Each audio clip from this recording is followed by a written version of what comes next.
आपण फायदा उठे पारे। आमर भारत में 23 ऑनलाइन चर्च अच्छी, भारतर समस्त भाषा रे रही अछि।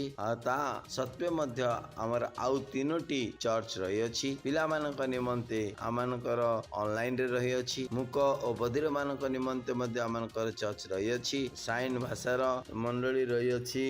आपण माने ऑनलाइन मंडली मध्य अटेंड करि परिबे। ओडिया, तमिल, तेलुगु रे, गुजराती रे, कन्नड़ रे, तेलुगु रे, इंग्राजी रे, हिंदी रे, छत्तीसगढ़ रे, सातों में बरगी रे, आसामीस रे, मराठी रे, पंजाबी रे, नेपाली रे, कंकल रे, मलयालम रे, भोजपुरी, बेंगली रे और मालवानी रे यार फायदा उठांतु और लोक मानकु सुसमाचार भारत पृष्ठ रे प्रदान करंतु। परमेश्वर आपण मानकु आशीर्वाद करंतु। वो बादशाहों का बादशाह है, वो हमारी महिमा की आशा है। हालेलुया। यीशु मसीह जीवन की परिभाषा है। बादशाहों का बादशाह, मेरी महिमा की तू आशा। यीशु जीवन की परिभाषा, तू है मेरी श्रेष्ठता। बादशाहों का बादशाह, मेरी महिमा की तू आशा। यीशु जीवन की परिभाषा, तू है मेरी श्रेष्ठता। मैं हूँ दीवाना तेरा, तू है मेरा पहला प्यार। मैं हूँ तुझ पे फिदा, तू है मेरा जहां। मैं तेरा दीवाना, तेरा तू है मेरा पहला प्यार। मैं हूँ तुझ पे फिदा, तू मेरा जहां। ओ मेरे बादशाह, बादशाहों का बादशाह, मेरी महिमा की तू आशा। यीशु जीवन की परिभाषा, तू है मेरी श्रेष्ठता। तेरे ख्वाब है मेरे, तेरी ख्वाहिशें मेरी, मेरा हर पल तेरा मैं जीता तेरे कारण। तेरे ख्वाब है मेरे, तेरी सारी ख्वाहिशें अब मेरी, मेरा हर एक पल तेरा मैं जीता तेरे कारण। ओ मेरे बादशाह, बादशाहों का बादशाह, मेरी महिमा की तू आशा। यीशु जीवन की परिभाषा, तू है मेरी श्रेष्ठता। बादशाहों का बादशाह, मेरी महिमा की तू आशा। यीशु जीवन की परिभाषा, तू है मेरी श्रेष्ठता। बादशाह, मेरे बादशाह, तू है मेरी श्रेष्ठता। वो मेरे बादशाह, मेरे बादशाह, तू है मेरा पहला प्यार। Hallelujah! Praise the Lord! Praise the lord, hallelujah. स्वागत है आप सबका इस सुंदर दिन में। इस समय प्रार्थना का है, जहाँ कहीं भी आप अपने स्थानों पर खड़े हो सकते हैं, अपने हाथों को स्वर्ग की तरफ उठाए और हम प्रार्थना करेंगे। रीप्रो शहान दिला, परमेश्वर की स्तुति प्रशंसा, उसको आदर सम्मान दीजिए। वो आदर सम्मान के योग्य है, आपकी स्तुति और प्रशंसा के योग्य है। और आंगले बोज ईरला मांग देरे मोजोत लेगेदरा मिंगरला बाजो ब्रोलो कोदरी गजेदरे लेगा लेगा लेगा लाग राग राग रोंदो तो कोदरी गजीद लेगेदर के दरबदा मुरिंगरला मांग देर मदेर मदेर मदे के लोंदरे के दरबदा बिनजाकलो लोश ईदरे ईदरे के दले के दरबदोंगरा लाद राद रे दे रे दे रे दे रे दे रे दे रे मोशांग लहा जहांग दे रे रा मोंजेकरे ले बोंदे के तिरबदोंगरा बांग दे ब्रे ब्रे ब्रे ग्राजों के लेके सा मीरा ला बहा Miralabaha, Miralabaha, Akuza, Akuza, Akuza, Akuza, Akuza, Akuza, Akuza, Akuza, Akula, ke, Bosham, Memekosha, Alakadingre, Leges, on the Legesaha, Membralabara, Bandon, Lodre, Gizide, Mama Mahandere, Mama Handere, Mahandere, Mahandere. Leba raka leba raka robo onda la kandle ge der ke der bada mengra laha zahira laha lazira laha lazir la kalo boda la cosa kama hang dire le mengda mingra le ge der la mang dora lam dang rang le gra lank re gre graha lank ra kre le he ओ hallelujah. ओ धन्यवाद परमेश्वर, हम आपकी स्तुति करते हैं, हम आपकी प्रशंसा करते हैं।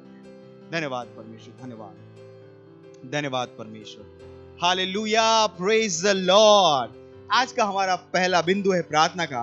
हम प्रार्थना कर रहे हैं हमारे आत्मा जीतने की गतिविधियों की प्रभावशीलता के लिए, और वचन लिया गया है यूहन्ना 4 अध्याय 35वां वचन। क्या तुम नहीं कहते कि कटने होने में अभी भी 4 महीने पड़े हैं?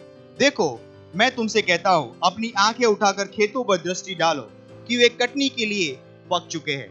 और दूसरा वचन लिया गया है मरकुस 16:20, और उन्होंने निकलकर हर जगह प्रचार किया और प्रभु उनके साथ काम करता रहा, और उन चिन्हों के द्वारा जो साथ साथ होते थे वचन को दृढ़ करता रहा।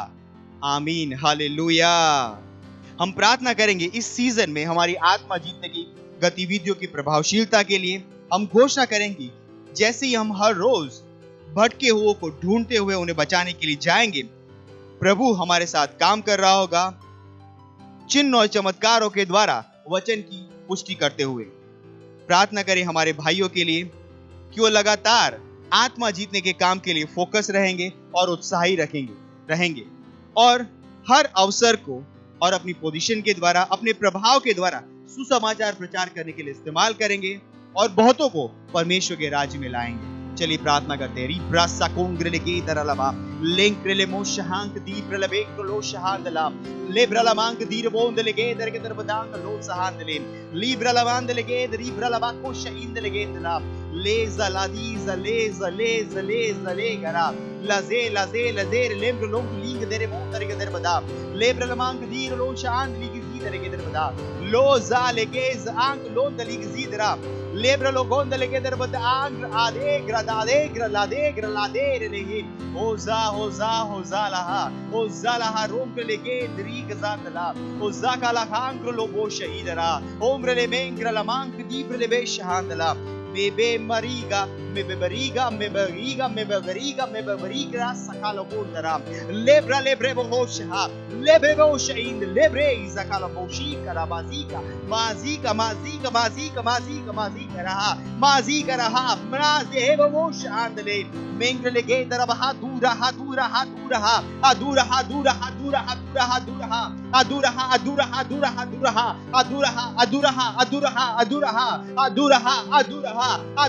रिगे बो शहांदला मेंग्र ले गे दर की तरफ आंक ले बो शहीद ले रहा लेगे गोश आंक दीर ले मोद लेगे दर बदा मेंग्रे ले बोश आकर हा लेगे ग्रे गोश हा लिग रामोंदला हा जुमोंग हा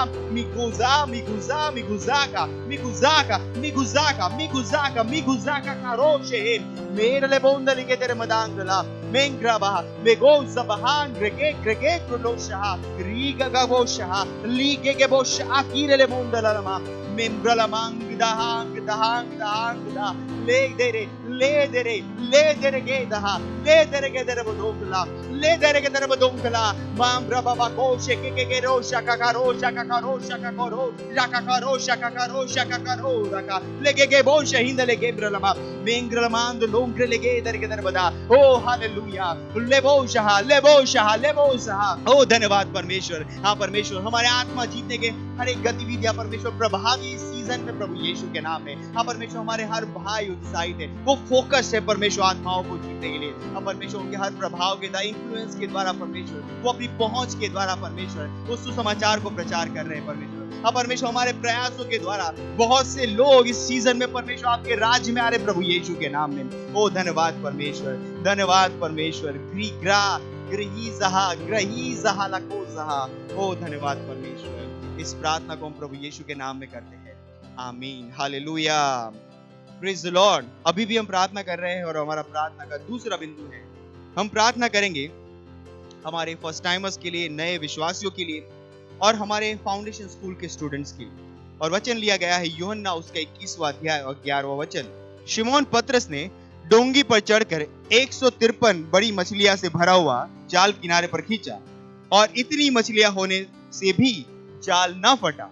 परमेश्वर का धन्यवाद देंगे हमारे फर्स्ट टाइमर्स, नए कन्वर्ट्स के लिए जो हमारे चर्चिस में आए हैं, आउटरीचेस में आए और हमारी सेल मीटिंग्स में आए हैं। घोषणा करें कि परमेश्वर का वचन उनके हृदयों में जड़ पकड़ रहा है। घोषणा करें कि वो हमारे चर्च के ग्रोथ स्ट्रक्चर में लगातार फॉलो करते रहेंगे, उसमें बढ़ते जाएंगे और वो मसीह में अपनी वयस्ता में तेजी से बढ़ते जाएंगे, ताकि वो परमेश्वर के घर में एक एस्टैब्लिश लेबरर की तरह काम कर पाए। हालेलुया। आइए प्रार्थना करते हैं हमारे फर्स्ट टाइमर्स के लिए, यंग कन्वर्ट्स के लिए और फाउंडेशन स्कूल स्टूडेंट्स के लिए। रीब्रोज आंग देरे मोदला मेरा लबार बहार बहांग देरे लेगे सहा मेंब्रा लमांग तोरो जारा ला नीरे लेगे सहा लेगा सहा लेगे सहा लेग्रा लेग्रा लेग्रा लेग्रा लेग्रा रोकोशा आंग लेगे दलमा लेब्रो लोंद लेगे दिर बदोंगला मीज़मा मींग्रा लमान ज़ेक्रे ज़ाब्रा लबाज़ बारेग्रा लेगोशा मीरा लमांग लोंद लेगे दिर बदांग लोंद लेगे दिर बदांग लेंग्रा लेगे दिर बदांग लोंद लेगे दिर बदांग ला लेगे सहा लेगे के गोशहार लहार दला बे मरा महाम रहाम रहाम रहाम रहा मार हार हार हा मे मेरो को जहा मीरा माला कारिगा मीरा मकाला बहागीरा लावा मीरा गालोजा मकाली गाज मकांग लकी को लोंद लेगे लीर लबांग लोंद लेगे तेरे बदांगला लिंग लेगे लेगे तेरे बदोंग लांग लिंग तेरे बदोंगला लेग्रा लेग्रे लेगे रो बदोंग तेरे बदोंग लो सांदला लिंग लो सांदला लिंग लो शहांदला लिंग लो शहांदला हा लेंग लेगे रो ग्रो शहा मीमा मकाज मकाज मकाज मकाज मका मांगला हा तेरे लेगे ले लेगे तो बदोंगला मेरे बो शांदले मेंद लो ग्रो तेरे तेरे बदा आ रहा सहार हा मिंगलो से गे मिंगलो शेक रे कोशा काकारूज आरी गुरो शे मार लबांग लेगे दरा ला दरा लिगा लेगे लहा मिंगलो अंदर के दरबदांग लमांग लो शहीद रात्रे लीक्र ला कोशा लीक्र ला कोश इन लेगे दरमा मामा मोशेब्र आज पुलूस अब्रुग्र आंदर के दरबदोंगला मेरे बदे रबदा। ओ हालेलुया, ओ धन्यवाद परमेश्वर। हाँ, हम परमेश्वर प्रार्थना करते हैं हमारे हर फर्स्ट टाइमर के लिए, परमेश्वर नए विश्वासियों के लिए जो परमेश्वर हमारे सेल मीटिंग्स में, हमारे चर्चिस में, हमारी आउटरीचेस में आए परमेश्वर। हाँ परमेश्वर हमारे साथ बने रहते, जुड़े रहते प्रभु यीशु के नाम में। हाँ परमेश्वर हम कहते हैं कि उनके अंदर मसीह परिपक्व हो रहा है परमेश्वर। हाँ परमेश्वर उनके हृदयों में वचन मजबूती से जड़ पकड़ रहा है प्रभु यीशु के नाम में। वो हमारी ग्रोथ स्ट्रक्चर में परमेश्वर बढ़ते जा रहे हैं। हाँ परमेश्वर मसीह में अपनी वयस्ता में पहुंच रहे प्रभु यीशु के नाम में। हाँ परमेश्वर के घर में एक प्रभावी लेबरर्स है प्रभु यीशु मसीह के नाम में। हाँ परमेश्वर पार्टनर्स है परमेश्वर। हाँ परमेश्वर टाइटर्स है परमेश्वर। आत्माएं जीतने वाले लोग हैं परमेश्वर। धन्यवाद परमेश्वर, धन्यवाद उन्हें तैयार करने के लिए, उनकी आत्माओं को तैयार करने के लिए परमेश्वर। धन्यवाद परमेश्वर, धन्यवाद।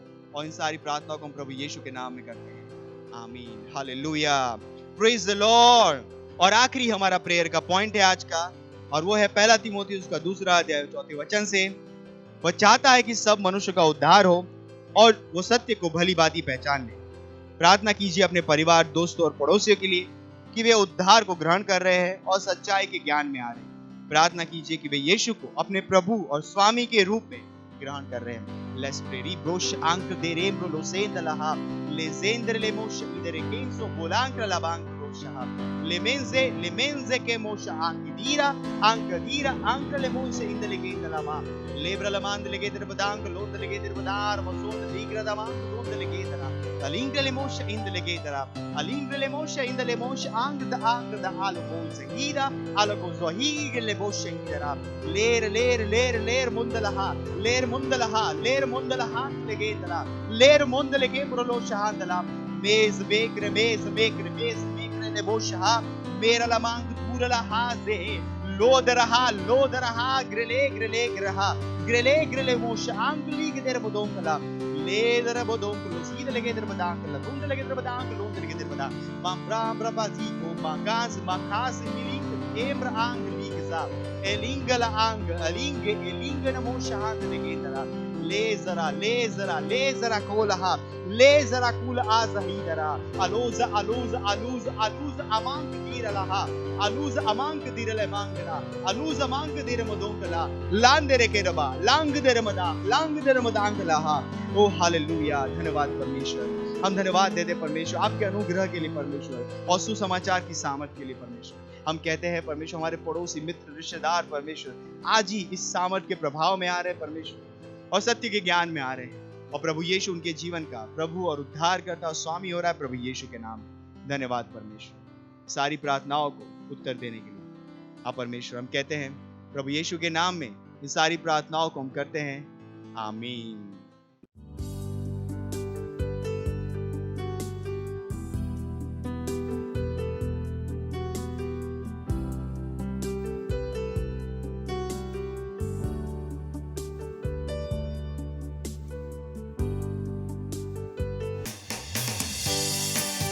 हालेलुया।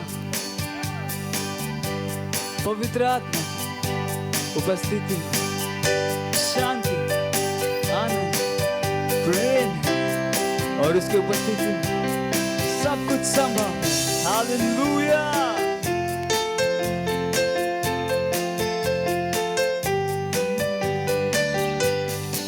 पवित्र आत्मा तेरी उपस्थिति में शांति आनंद प्रेम है, तेरी उपस्थिति में हर समस्या का समाधान है। तू स्तुति और सम्मान के योग्य है। अपने हाथों को उठाकर मैं तेरी आराधना, पवित्र आत्मा तेरी उपस्थिति में शांति आनंद प्रेम है। तेरी उपस्थिति में हर समस्या का समाधान है।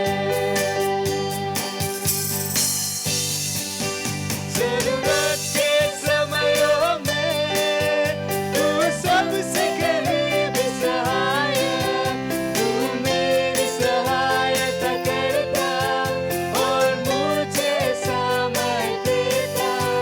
जरूरत के समयों में तू सबसे करीबी सहायक है मेरा, तू मेरी सहायता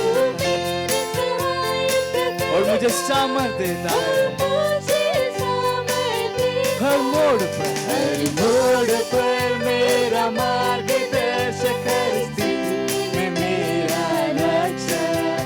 तेरे जैसा न कोई था, ना है और न होगा।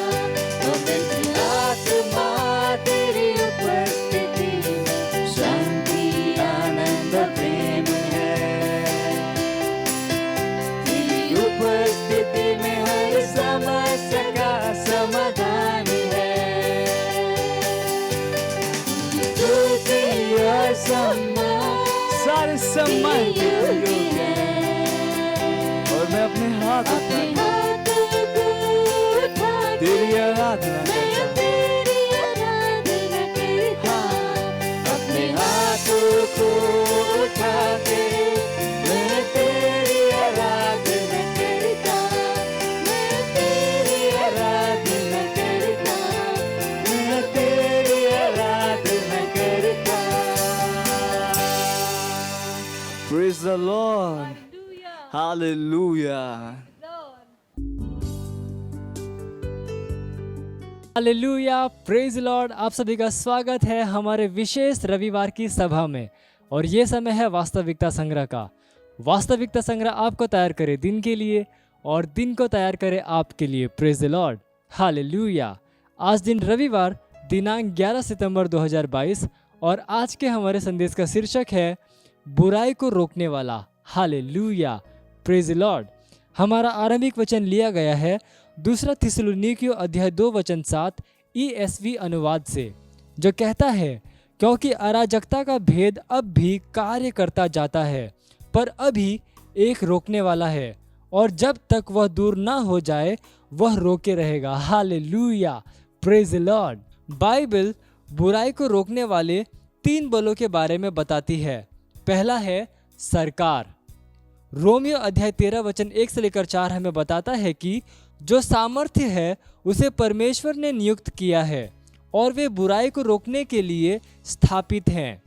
बुराई को रोकने वाला दूसरा बल है पवित्र आत्मा। Hallelujah, praise lord. प्रभु यीशु ने कहा वह पवित्र आत्मा आकर संसार को पाप और सत्यनिष्ठा और न्याय के विषय में निरुत्तर करेगा। आप पढ़ सकते हैं यूहन्ना अध्याय 16 वचन 8 NKJV अनुवाद में। हालेलुया। बुराई को रोकने वाला तीसरा बल है कलीसिया। यीशु ने कहा हम विश्व का प्रकाश हैं। आप पढ़ सकते हैं मत्ती अध्याय 5 वचन 14 में। Hallelujah, praise Lord. और जब प्रकाश चमकता है तब अंधकार हट जाता है। बुराई को रोकने वाले इन तीनों बलों के बीच कलीसिया है जो पवित्र आत्मा की सामर्थ के द्वारा बुराई को रोकती है। वचन बताता है कि रोकने वाला मार्ग से उठा लिया जाएगा। निश्चित ही यह सरकार का उल्लेख नहीं कर रहा है, क्योंकि मसीह विरोधी के राज्य के दौरान सरकारें होंगी। असल में जब मसीह विरोधी आएगा तब वह एक सरकार को स्थापित करेगा। Hallelujah, praise Lord.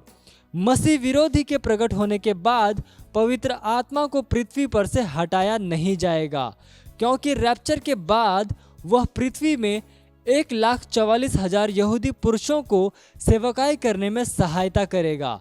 बाइबल हमें बताती है कि बड़े क्लेश के समय एक बहुत बड़ी भीड़ ने प्रभु को अपना हृदय दिया और वे लोग केवल पवित्र आत्मा की सेवकाई के द्वारा बच सकते थे। Hallelujah, praise Lord.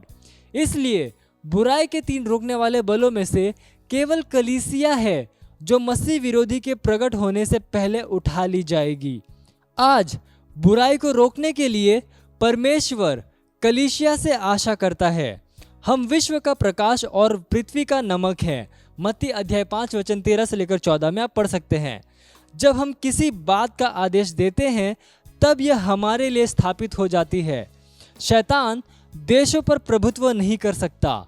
वह विश्व के देशों में और मनुष्य के जीवन में अपनी दुष्टता को स्थिर नहीं कर सकता जैसा कि वह करना चाहता है, क्योंकि हम उसे रोक रहे हैं।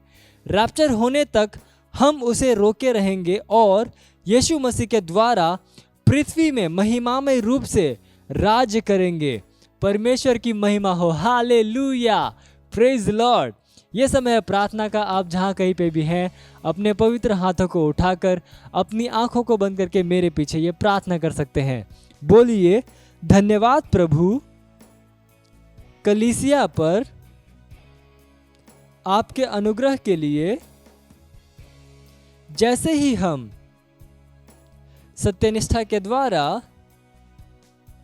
अनुग्रह से राज्य करते हैं, आपके प्रकाश और सत्य के साथ देशों और मनुष्यों के हृदय को प्रकाशमान करते हुए हम अंधकार के बलों को देशों के ऊपर प्रभुत्व रखने से रोकते हैं। आपकी सत्यनिष्ठा, शांति, दया और सच्चाई हमारी सड़कों पर, हमारे विद्यालयों में, शहरों में और देशों में प्रबल होती है। प्रभु यीशु के नाम में आमीन। Hallelujah, praise the Lord. आप अतिरिक्त अध्ययन में पढ़ सकते हैं 2 थिस्सलुनीकियों अध्याय 2 वचन 6 से लेकर 8 AMPC अनुवाद में। हालेलुया। और आप 1 वर्षीय बाइबल अध्ययन योजना में पढ़ सकते हैं 1 कुरिन्थियों अध्याय 11 वचन 1 से लेकर 15 और नीति वचन अध्याय 29 से लेकर 31।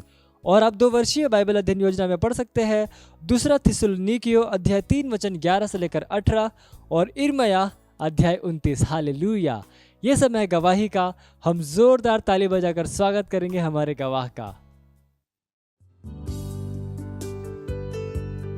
Praise the Lord. इस बहन का नाम शीतल जायसवाल है। ये आजमगढ़ उत्तर प्रदेश की रहने वाली है और इनकी गवाही है कि दुष्ट आत्मा से पूरे 1 साल से परेशान थी। ये अपने घर पे कोई भी काम करती थी, कहीं भी काम करती थी तो ये बेहोश हो जाया करते थे। 1-2 घंटे 3 घंटे बेहोश हो जाया करती थी। फिर उन्होंने हमारे क्राइस्ट से चर्च में आया। फिर इन्होंने चर्च किया, यूथ और टीनेजर मीटिंग को अटेंड किया और संडे सर्विस को देखा। और जो हमारे लीडर ट्रेनिंग चल रही है उसको इन्होंने 4 क्लास देखा।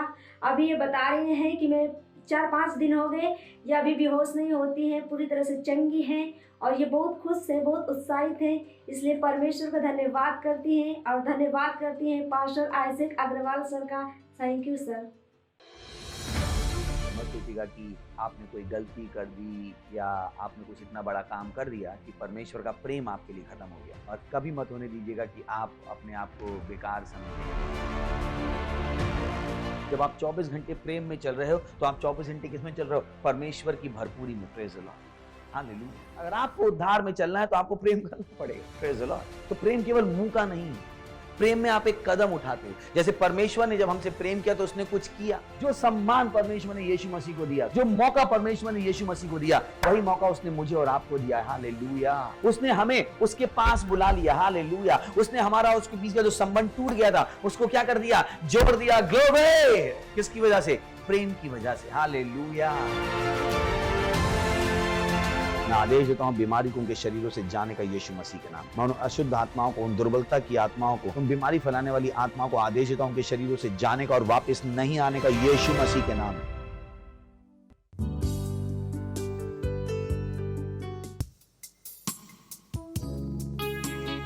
ओ यीशु, तू ही है, हाँ केवल तू ही है, तेरे सिवा और कोई भी नहीं।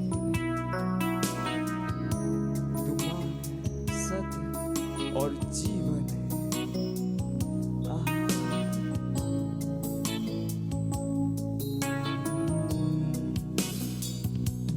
तू ही मार्ग है, तू ही सत्य है, तू ही जीवन है मेरे प्रभु। तू ही मार्ग है, तू ही सत्य है, तू ही जीवन है मेरे प्रभु। तेरा सजदा करूं, सजदा करूं, सजदा करूं।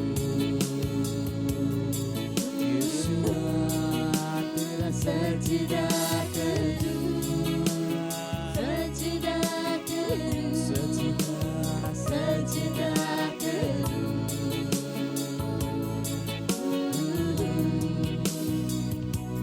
तू ज्योति है, जीवन की रोटी है, मेरा हमरा ही मेरा प्रभु।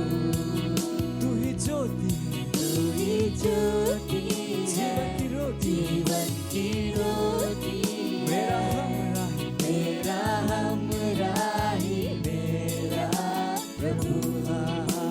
सजदा करूं, उसका सजदा कीजिए, सजदा करूं, पूरे दिल के साथ सजदा करूं, आराधना कीजिए।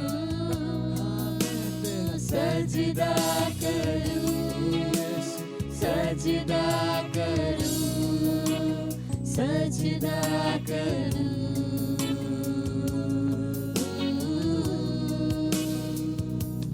मेरी चाहत तू, मेरी आरज़ू, मेरा हौसला मेरा प्रभु।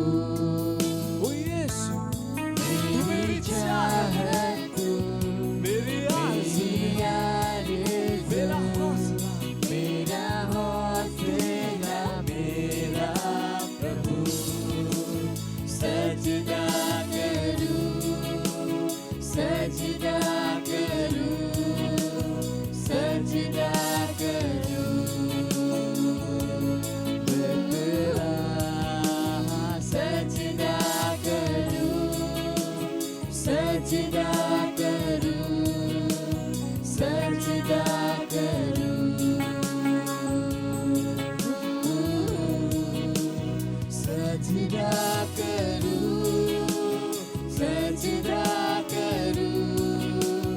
सजदा करूं यीशु तेरा मैं सजदा करूं सजदा करूं सजदा करूं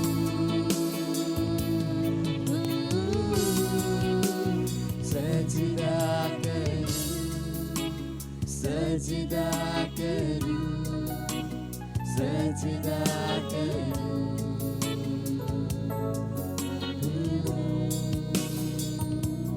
यीशु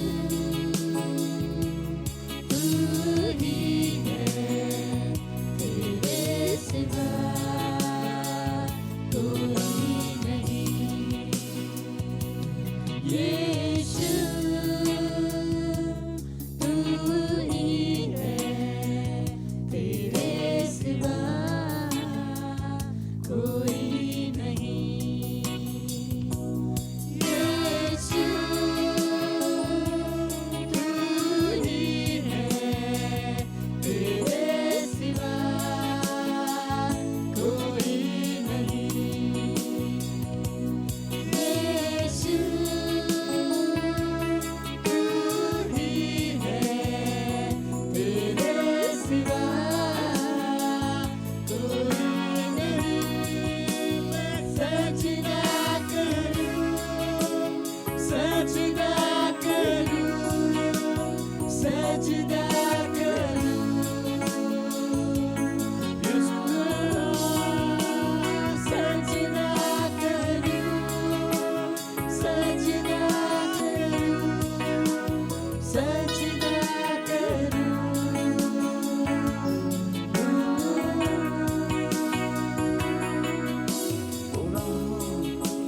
मैं तेरा सजदा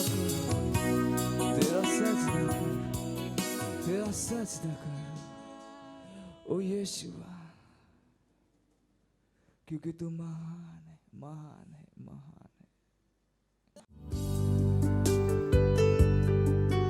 आमे हाथ उठेबा परमेश्वर को धन्यवाद दबा मुख खोली धन्यवाद दियंतु कहतु धन्यवाद परमेश्वर धन्यवाद परमेश्वर धन्यवाद कहतु धन्यवाद परमेश्वर धन्यवाद प्रभु जीशु कहतु निज मुखरे कहतु धन्यवाद प्रभु जीशु मु सर्वत भावे विजयी अटे कहतु मु सर्वत भावे विजयी अटे मु सर्वत भावे विजयी अटे जीशु ख्रीष्ट मोहर प्रभु अटंती जीशु ख्रीष्ट मोहर प्रभु अटंती मु परमेश्वर ठारे परिपूर्ण अटे मु परमेश्वर ठारे परिपूर्ण अटे ख्रीष्ट मो मध्यरे महिमा रूप भरोसा अटंती मोर ज्ञान चक्षु खोल जाई अछि जीशु ख्रीष्ट मोहर प्रभु अटंती जीशु ख्रीष्ट मोहर प्रभु अटंती मो मध्यरे शैतान रो किछि मध्य नाही कहंतु मो मध्यरे शैतान रो किछि अंश मध्य नाही शैतान रो मो ऊपर कोनोसी अधिकार नाही कहंतु मो मध्यरे शैतान रो किछि मध्य नाही मो ऊपर शैतान रो कोनोसी अधिकार नाही मु परमेश्वरंकर संतान अटे कहतु मु परमेश्वरंकर संतान अटे मु परमेश्वरंक ठारे परिपूर्ण अटे मु परमेश्वरंकर संतान मु परमेश्वरंक ठारे परिपूर्ण अटे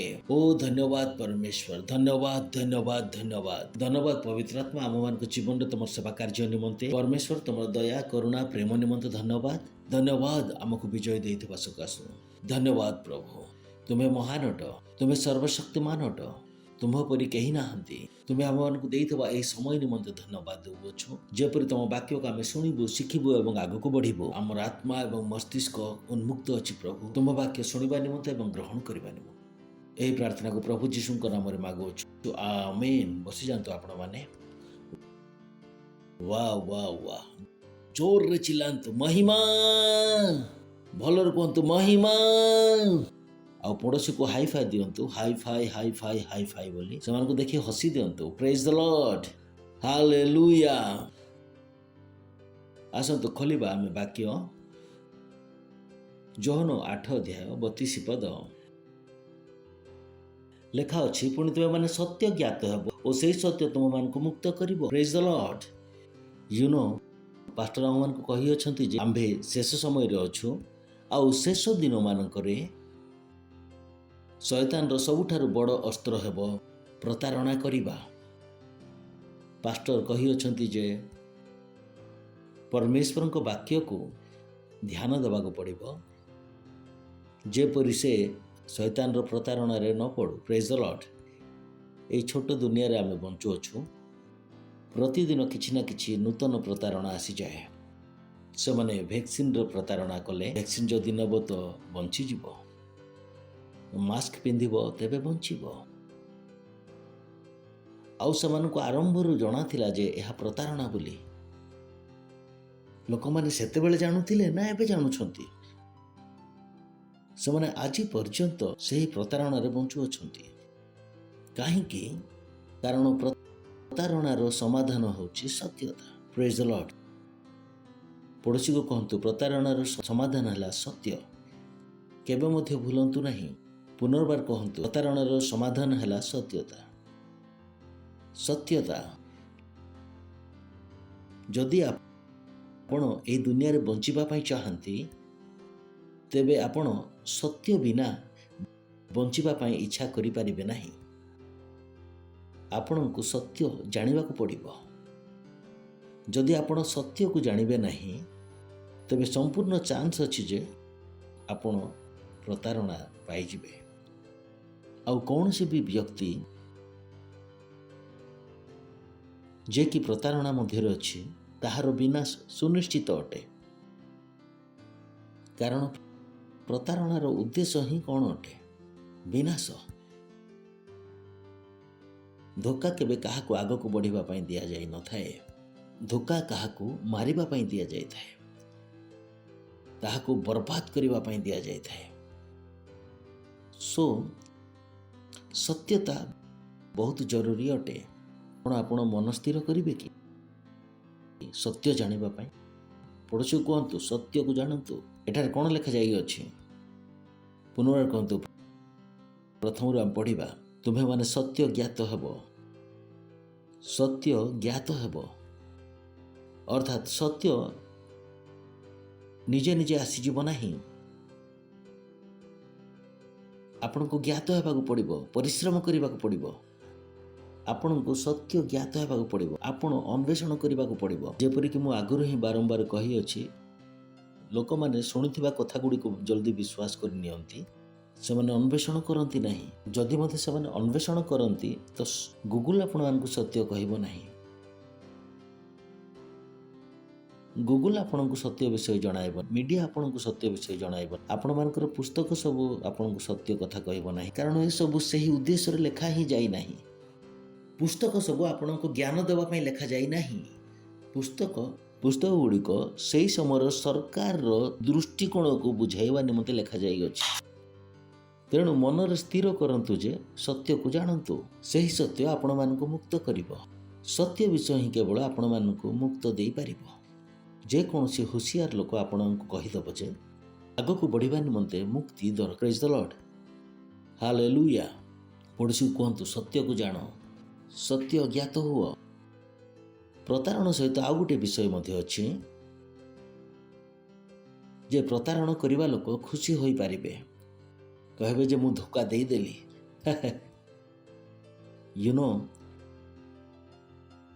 ଛୋଟବେଳେ ଯେଉଁ ଆମେ ଖେଳ ଖେଳୁଥିଲୁ, ସେ ସବୁ ଏମିତି ହିଁ ଥିଲା, ଏମିତି ଠକି ଦେବାର ଖେଳ। ଯଦି ଆମେ କାହାକୁ ଠକୁଥିଲୁ ତ ଖୁସି ହେଇଯାଉଥିଲୁ, କହୁଥିଲୁ ତାକୁ ମୁଁ ଠକିଦେଲି ବୋଲି। କିନ୍ତୁ ପ୍ରତାରଣା ସହିତ ମଧ୍ୟ ଗୋଟେ କ୍ୟାରେକ୍ଟରିଷ୍ଟିକ୍ ରହିଅଛି। ପ୍ରତାରଣା କରିବା ବ୍ୟକ୍ତି ସେତେବେଳେ ପ୍ରତାରଣା କରିପାରିବ ଯେତେବେଳେ ସେ ଆଗରୁ କେବେ ପ୍ରତାରିତ ହୋଇଥିବ। କେତେ ଲୋକ ଅଛନ୍ତି, ଯେକୌଣସି ବ୍ୟକ୍ତି ଯେ କି ନିଜେ କେବେ ପ୍ରତାରିତ ହୋଇନାହିଁ, ସେ ଅନ୍ୟକୁ ପ୍ରତାରଣା କରିପାରିବ ନାହିଁ। ବହୁତ ଲୋକକୁ ଲାଗେ ଯେ ସେ ଅନ୍ୟକୁ ଠକିଦେଲେ ବୋଲି, କିନ୍ତୁ ସେ ଅନ୍ୟକୁ ଠକି ନାହିଁ। କିନ୍ତୁ ପ୍ରଥମେ କାହାକୁ ସେ ଠକିଛି? ନିଜେ ନିଜକୁ। ଯେପରି ଶୈତାନ ଅନ୍ୟମାନଙ୍କୁ ପ୍ରତାରଣା କରୁଥାଏ, ସେ ଜାଣିପାରିଲା ଯେ ସେ ପରମେଶ୍ୱରଙ୍କ ବିରୁଦ୍ଧରେ ଯାଇପାରିବ ବୋଲି। ପ୍ରେଜ୍ ଦ ଲର୍ଡ। ତେବେ କେବେ ମଧ୍ୟ ନିଜ ଜୀବନରେ ଅନ୍ୟକୁ ଠକି ଦେଇ ଖୁସି ହୋଇଯାଆନ୍ତୁ। ଯେତେବେଳେ ଆପଣ ଅନ୍ୟ ଜଣକୁ ପାଇଁ ଯାଉ, ସବୁଠାରୁ ପ୍ରଥମେ ଆପଣ କାହାକୁ ଠକି ଅଛନ୍ତି? ଯଦି ଆପଣ ନିଜେ ନିଜକୁ ଠକି ନାହାନ୍ତି, ତ ଅନ୍ୟକୁ ଠକିବାର କଷ୍ଟ ଅଟେ, ଅସମ୍ଭବ ଅଟେ। ଅନେକେ ତାହା ଜାଣନ୍ତି ନାହିଁ। ପଡ଼ୋଶୀକୁ କୁହନ୍ତୁ, ସତ୍ୟ ଜ୍ଞାତ ହୁଅନ୍ତୁ, ପୁଣି ସେହି ସତ୍ୟ ଆପଣମାନଙ୍କୁ ମୁକ୍ତ କରିବ। ସତ୍ୟ ଜ୍ଞାତ ହୁଅ। ତେବେ ସତ୍ୟ ଜ୍ଞାତ ହେବା କାହାର କାର୍ଯ୍ୟ? ଆପଣଙ୍କର। ପ୍ରେଜ୍ ଦ ଲର୍ଡ। ହାଲେଲୁୟା। ଆଉ ସତ୍ୟ କ'ଣ ଅଟେ? ଯୋହନ 17:17 ପଦ। ସତ୍ୟ ଦ୍ୱାରା ସେମାନଙ୍କୁ ପବିତ୍ର କର, ତୁମର ବାକ୍ୟ ତ ସତ୍ୟ। बहुत लोग कहते जे सत्य कौन ताहा गोटे दृष्टिकोण बोली नहीं। सत्य कौन परमेश्वर वाक्य।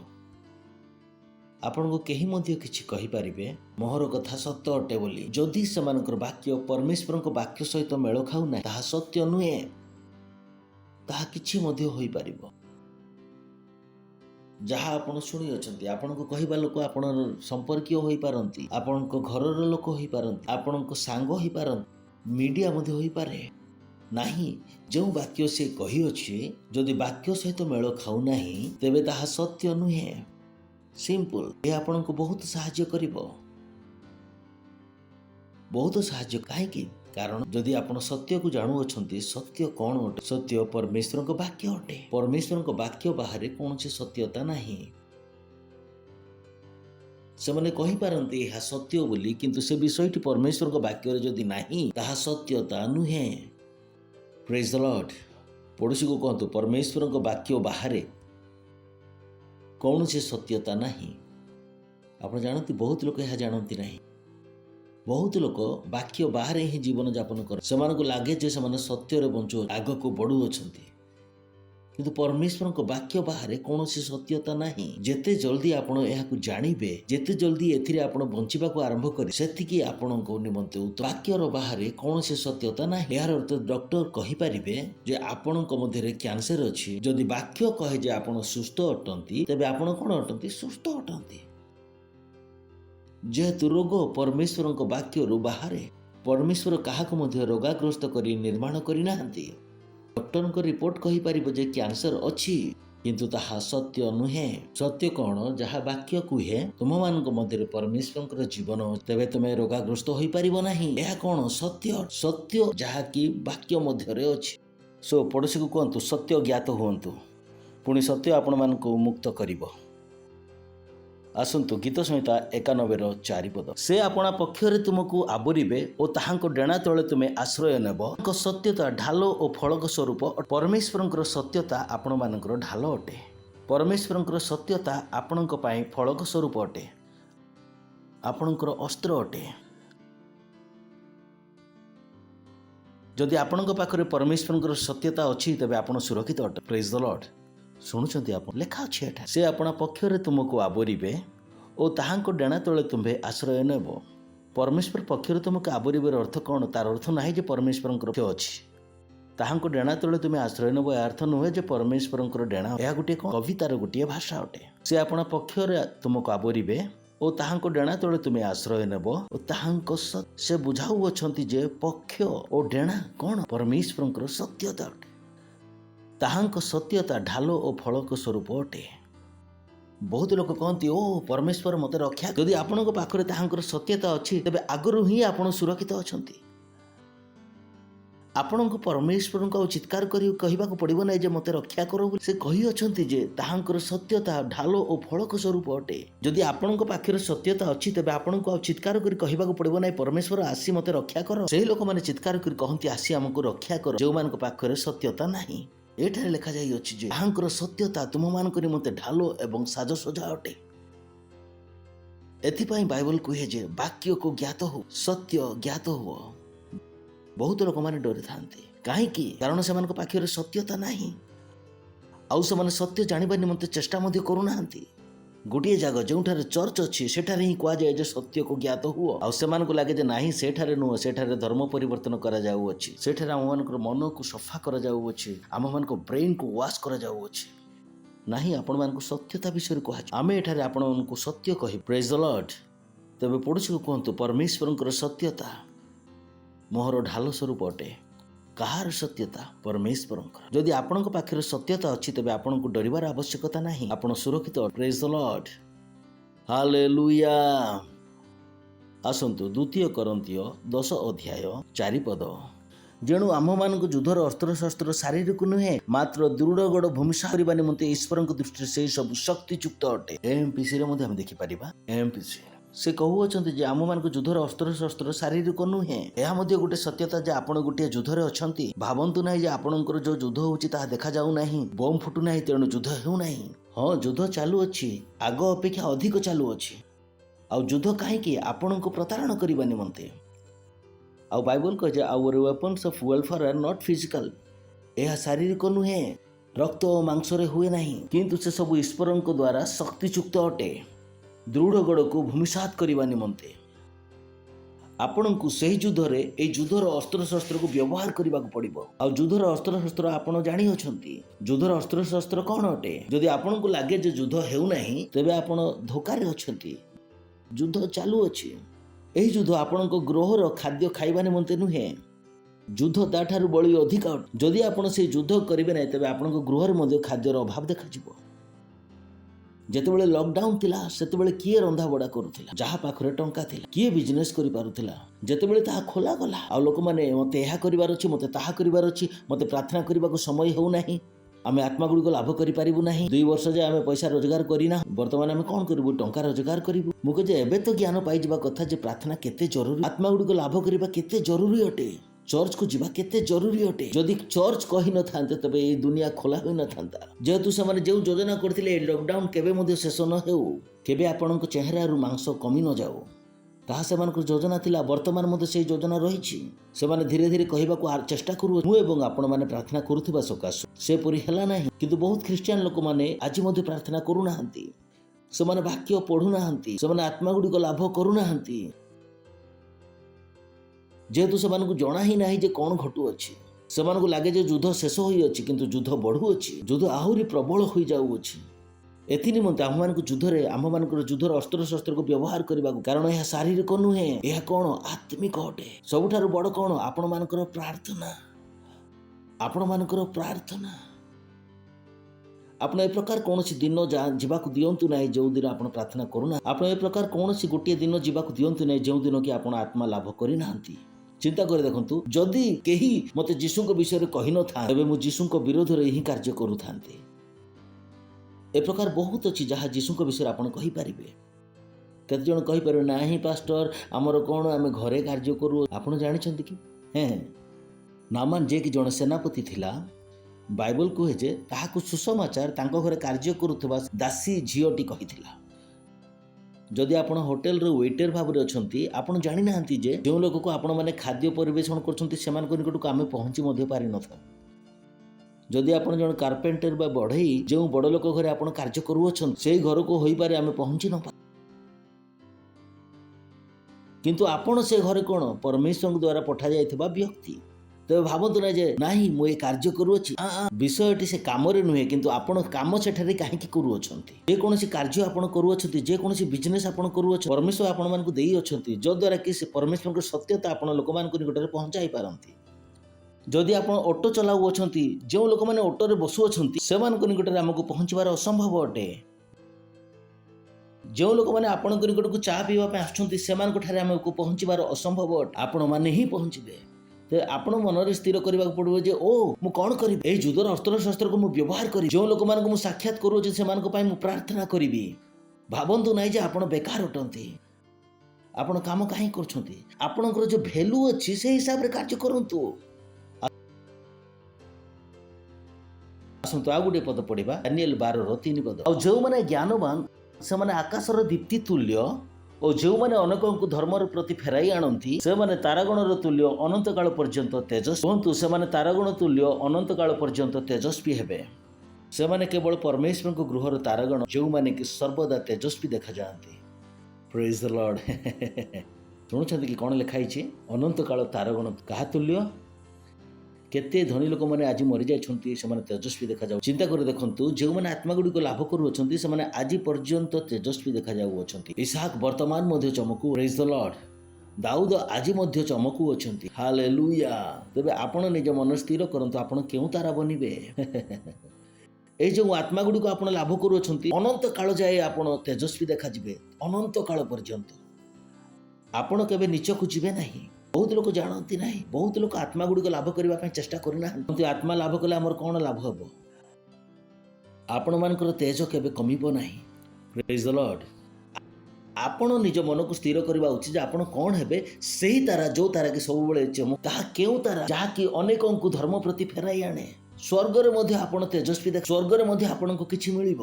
ନେତା ହେବା ନିମନ୍ତେ, ଅଭିନେତା ହେବା ନିମନ୍ତେ ପରମେଶ୍ୱର ଆପଣଙ୍କୁ କିଛି ଦେବେ ନାହିଁ। କିନ୍ତୁ ଆଜି ଯେଉଁମାନେ ଲୋକମାନଙ୍କୁ ପରମେଶ୍ୱରଙ୍କ ଧର୍ମ ଆଡ଼କୁ ଫେରାଇ ଆଣନ୍ତି, ଆପଣ ପରମେଶ୍ୱରଙ୍କ ଦ୍ୱାରା ଅନନ୍ତକାଳ ପର୍ଯ୍ୟନ୍ତ ଚମକିବେ। ଏହା ହିଁ ସେହି ସତ୍ୟତା ଯାହାଦ୍ୱାରା ଆପଣଙ୍କୁ ବଞ୍ଚିବାକୁ ପଡ଼ିବ। ମୁଁ ଯାହା ସଂସ୍ପର୍ଶରେ ଆସିବି ତାହାକୁ ମୁଁ କ'ଣ କରିବି? ଧର୍ମ ଆଡ଼କୁ ଫେରାଇ ଆଣିବି, ତାହାକୁ ଯୀଶୁଖ୍ରୀଷ୍ଟଙ୍କ ବିଷୟରେ ଜଣାଇବି, ତାହାକୁ ସତ୍ୟ ଜଣାଇବି। କାରଣ ଆପଣ ମନୁଷ୍ୟକୁ ସବୁଠାରୁ ବଡ଼ ବିଷୟରେ ସାହାଯ୍ୟ କରିବେ ତାହାକୁ ସତ୍ୟତା ଜଣାଇବା ଦ୍ୱାରା। ଯେତେବେଳେ ପର୍ଯ୍ୟନ୍ତ ମନୁଷ୍ୟ ସତ୍ୟ ଜାଣିନାହିଁ ସେତେବେଳେ ପର୍ଯ୍ୟନ୍ତ ସେ ଧୋକାରେ ଅଛି। ହାଲେଲୁୟା। ଯଦି ଆପଣ କାହାକୁ ସାହାଯ୍ୟ କରିବା ପାଇଁ ଚାହାନ୍ତି ତ ତେବେ ତାକୁ ସତ୍ୟ ଜଣା। ଆଉ ପ୍ରଶ୍ନ ଉଠେ ଯେ ଆପଣ ଅନ୍ୟକୁ ସାହାଯ୍ୟ କରିବେ କି? ଯାହାର ସଂସ୍ପର୍ଶରେ ଆସୁଛନ୍ତି ତାହାକୁ କ'ଣ ଆପଣ ସତ୍ୟ ଜଣାନ୍ତି କି? କାରଣ ସତ୍ୟତା ଯାହାକି ସେମାନଙ୍କୁ ପ୍ରତାରଣାରୁ ବାହାରକୁ ଆଣିବ। ତେବେ ଆପଣ ମନରେ ସ୍ଥିର କରନ୍ତୁ ଯେ ଆପଣ କ'ଣ ହେବେ? ସତ୍ୟର ପ୍ରଚାରକ, ସତ୍ୟର ପ୍ରଚାରକ, ସତ୍ୟ ଜଣାଇବା ଲୋକ। ଲେଖା ଅଛି ଜ୍ଞାନବାନ ଆକାଶର ଦୀପ୍ତି ତୁଲ୍ୟ। ମୁଁ ଏବଂ ଆପଣ ଯେଉଁ ଅନ୍ୟମାନଙ୍କୁ ଶିଖାଉ ଆମେ ସବୁ କ'ଣ ହେବା? ତେଜସ୍ୱୀ, ଆକାଶ ମଣ୍ଡଳ ତୁଲ୍ୟ। କାହା ତୁଲ୍ୟ କୁହନ୍ତୁ? ଶିକ୍ଷା ଦେବା ଲୋକର ତେଜ ଆକାଶର ଦୀପ୍ତି ତୁଲ୍ୟ, ଆକାଶର ଦୀପ୍ତି ତୁଲ୍ୟ। ଚିନ୍ତା କରି ଦେଖନ୍ତୁ, ଆକାଶର ଦୀପ୍ତି ତୁଲ୍ୟ। ଏହା ସେହି କାମ ଯାହାକି ମୁଁ ନୂତନ ଭାବରେ ଥିଲାବେଳେ ଲୋକମାନଙ୍କୁ ଶିକ୍ଷା, ମୁଁ ଲୋକମାନଙ୍କୁ ସଠିକ୍ ମାର୍ଗ ଦେଖାଇବି। ପ୍ରେଜ୍ ଦ ଲର୍ଡ। କିନ୍ତୁ ବହୁତ ଲୋକ ଜାଣନ୍ତି ନାହିଁ। ବହୁତ ଲୋକ ଯୀଶୁଖ୍ରୀଷ୍ଟଙ୍କ ନିକଟକୁ ଆସିଲେ କିନ୍ତୁ ଅନ୍ୟମାନଙ୍କୁ ଶିଖାଇଲେ। ପରମେଶ୍ୱର ଚାହାନ୍ତି ଅନ୍ୟମାନଙ୍କୁ ଶିକ୍ଷା ଦିଅନ୍ତୁ। କୁହନ୍ତୁ ନାହିଁ ଯେ ମୁଁ ଶିକ୍ଷା ଦେବା ପାଇଁ କୌଣସି ଲୋକ ନାହାନ୍ତି। ଯେଉଁ ଲୋକମାନେ ଆପଣଙ୍କ ଆଖପାଖରେ ଅଛନ୍ତି ପରମେଶ୍ୱର ଚାହାନ୍ତି ଆପଣ ସେମାନଙ୍କ ନିକଟରେ ପହଞ୍ଚନ୍ତୁ। କାହାକୁ ମଧ୍ୟ ଛାଡ଼ନ୍ତୁ ନାହିଁ, ସେମାନଙ୍କୁ ଶିକ୍ଷା ଦିଅନ୍ତୁ, ସେମାନଙ୍କ ପାଇଁ ପ୍ରାର୍ଥନା କରନ୍ତୁ। ଯଦି ଆପଣ ବିଶ୍ୱସ୍ତତାର ସହିତ କାର୍ଯ୍ୟ କରିବେ ପରମେଶ୍ୱର ଆପଣମାନଙ୍କୁ ଆଗକୁ ବଢ଼ାଇବେ। ବାଇବଲ କୁହେ ଯେଉଁ ବ୍ୟକ୍ତି ପରିଶ୍ରମ କରେ ଓ ତା ପ୍ରତି ଧ୍ୟାନ ଦିଅନ୍ତି ସେ ରାଜାମାନଙ୍କ ସମ୍ମୁଖରେ ଛିଡ଼ା ହେବ, ମନୁଷ୍ୟମାନଙ୍କ ସମ୍ମୁଖରେ ନୁହେଁ। ତେବେ ଆପଣମାନଙ୍କର କାର୍ଯ୍ୟ କ'ଣ? ଏ ସତ୍ୟତା ଉପରେ ଧ୍ୟାନ କରିବା। କାହିଁକି? କାରଣ ଯେପରି ମୁଁ ନିଜର କାମକୁ ଭଲ ଭାବରେ କରିପାରିବି। ଯେତେବେଳେ ମୁଁ ମୋ ନିଜ ଜୀବନକୁ ଦେଖେ, ମୁଁ ପରମେଶ୍ୱରଙ୍କୁ ଧନ୍ୟବାଦ କରୁ, ତାହାଙ୍କ ବାକ୍ୟ ମୋ ଜୀବନରେ ପୂର୍ଣ୍ଣ ହେଉଅଛି। ଯେହେତୁ ମୁଁ ବାକ୍ୟକୁ ଯେ ପ୍ରକାର ଲେଖୁଛି ସେ ପ୍ରକାର ଗ୍ରହଣ କରିବାକୁ ଚାହେଁ। ଯଦି ଆପଣ ମୋତେ 50 ଟଙ୍କିଆ ନୋଟ୍ ଦେବେ ତେବେ ତାହାକୁ ମୁଁ 50 ଟଙ୍କିଆ ନୋଟ୍ ମାନି ନେବି, 40 ବୋଲି ନେବି ନାହିଁ। ଆଉ ଯେତେବେଳେ ମୋ ନିକଟକୁ ବାକ୍ୟ ଆସେ ବାକ୍ୟକୁ ମୁଁ ବାକ୍ୟ ଭାବରେ ଗ୍ରହଣ କରି ବ୍ୟବହାର କରେ, କାରଣ ସେ ବାକ୍ୟ ସତ୍ୟ ଅଟେ, ତାହାକୁ ମୁଁ ସତ୍ୟ ବୋଲି ମାନେ।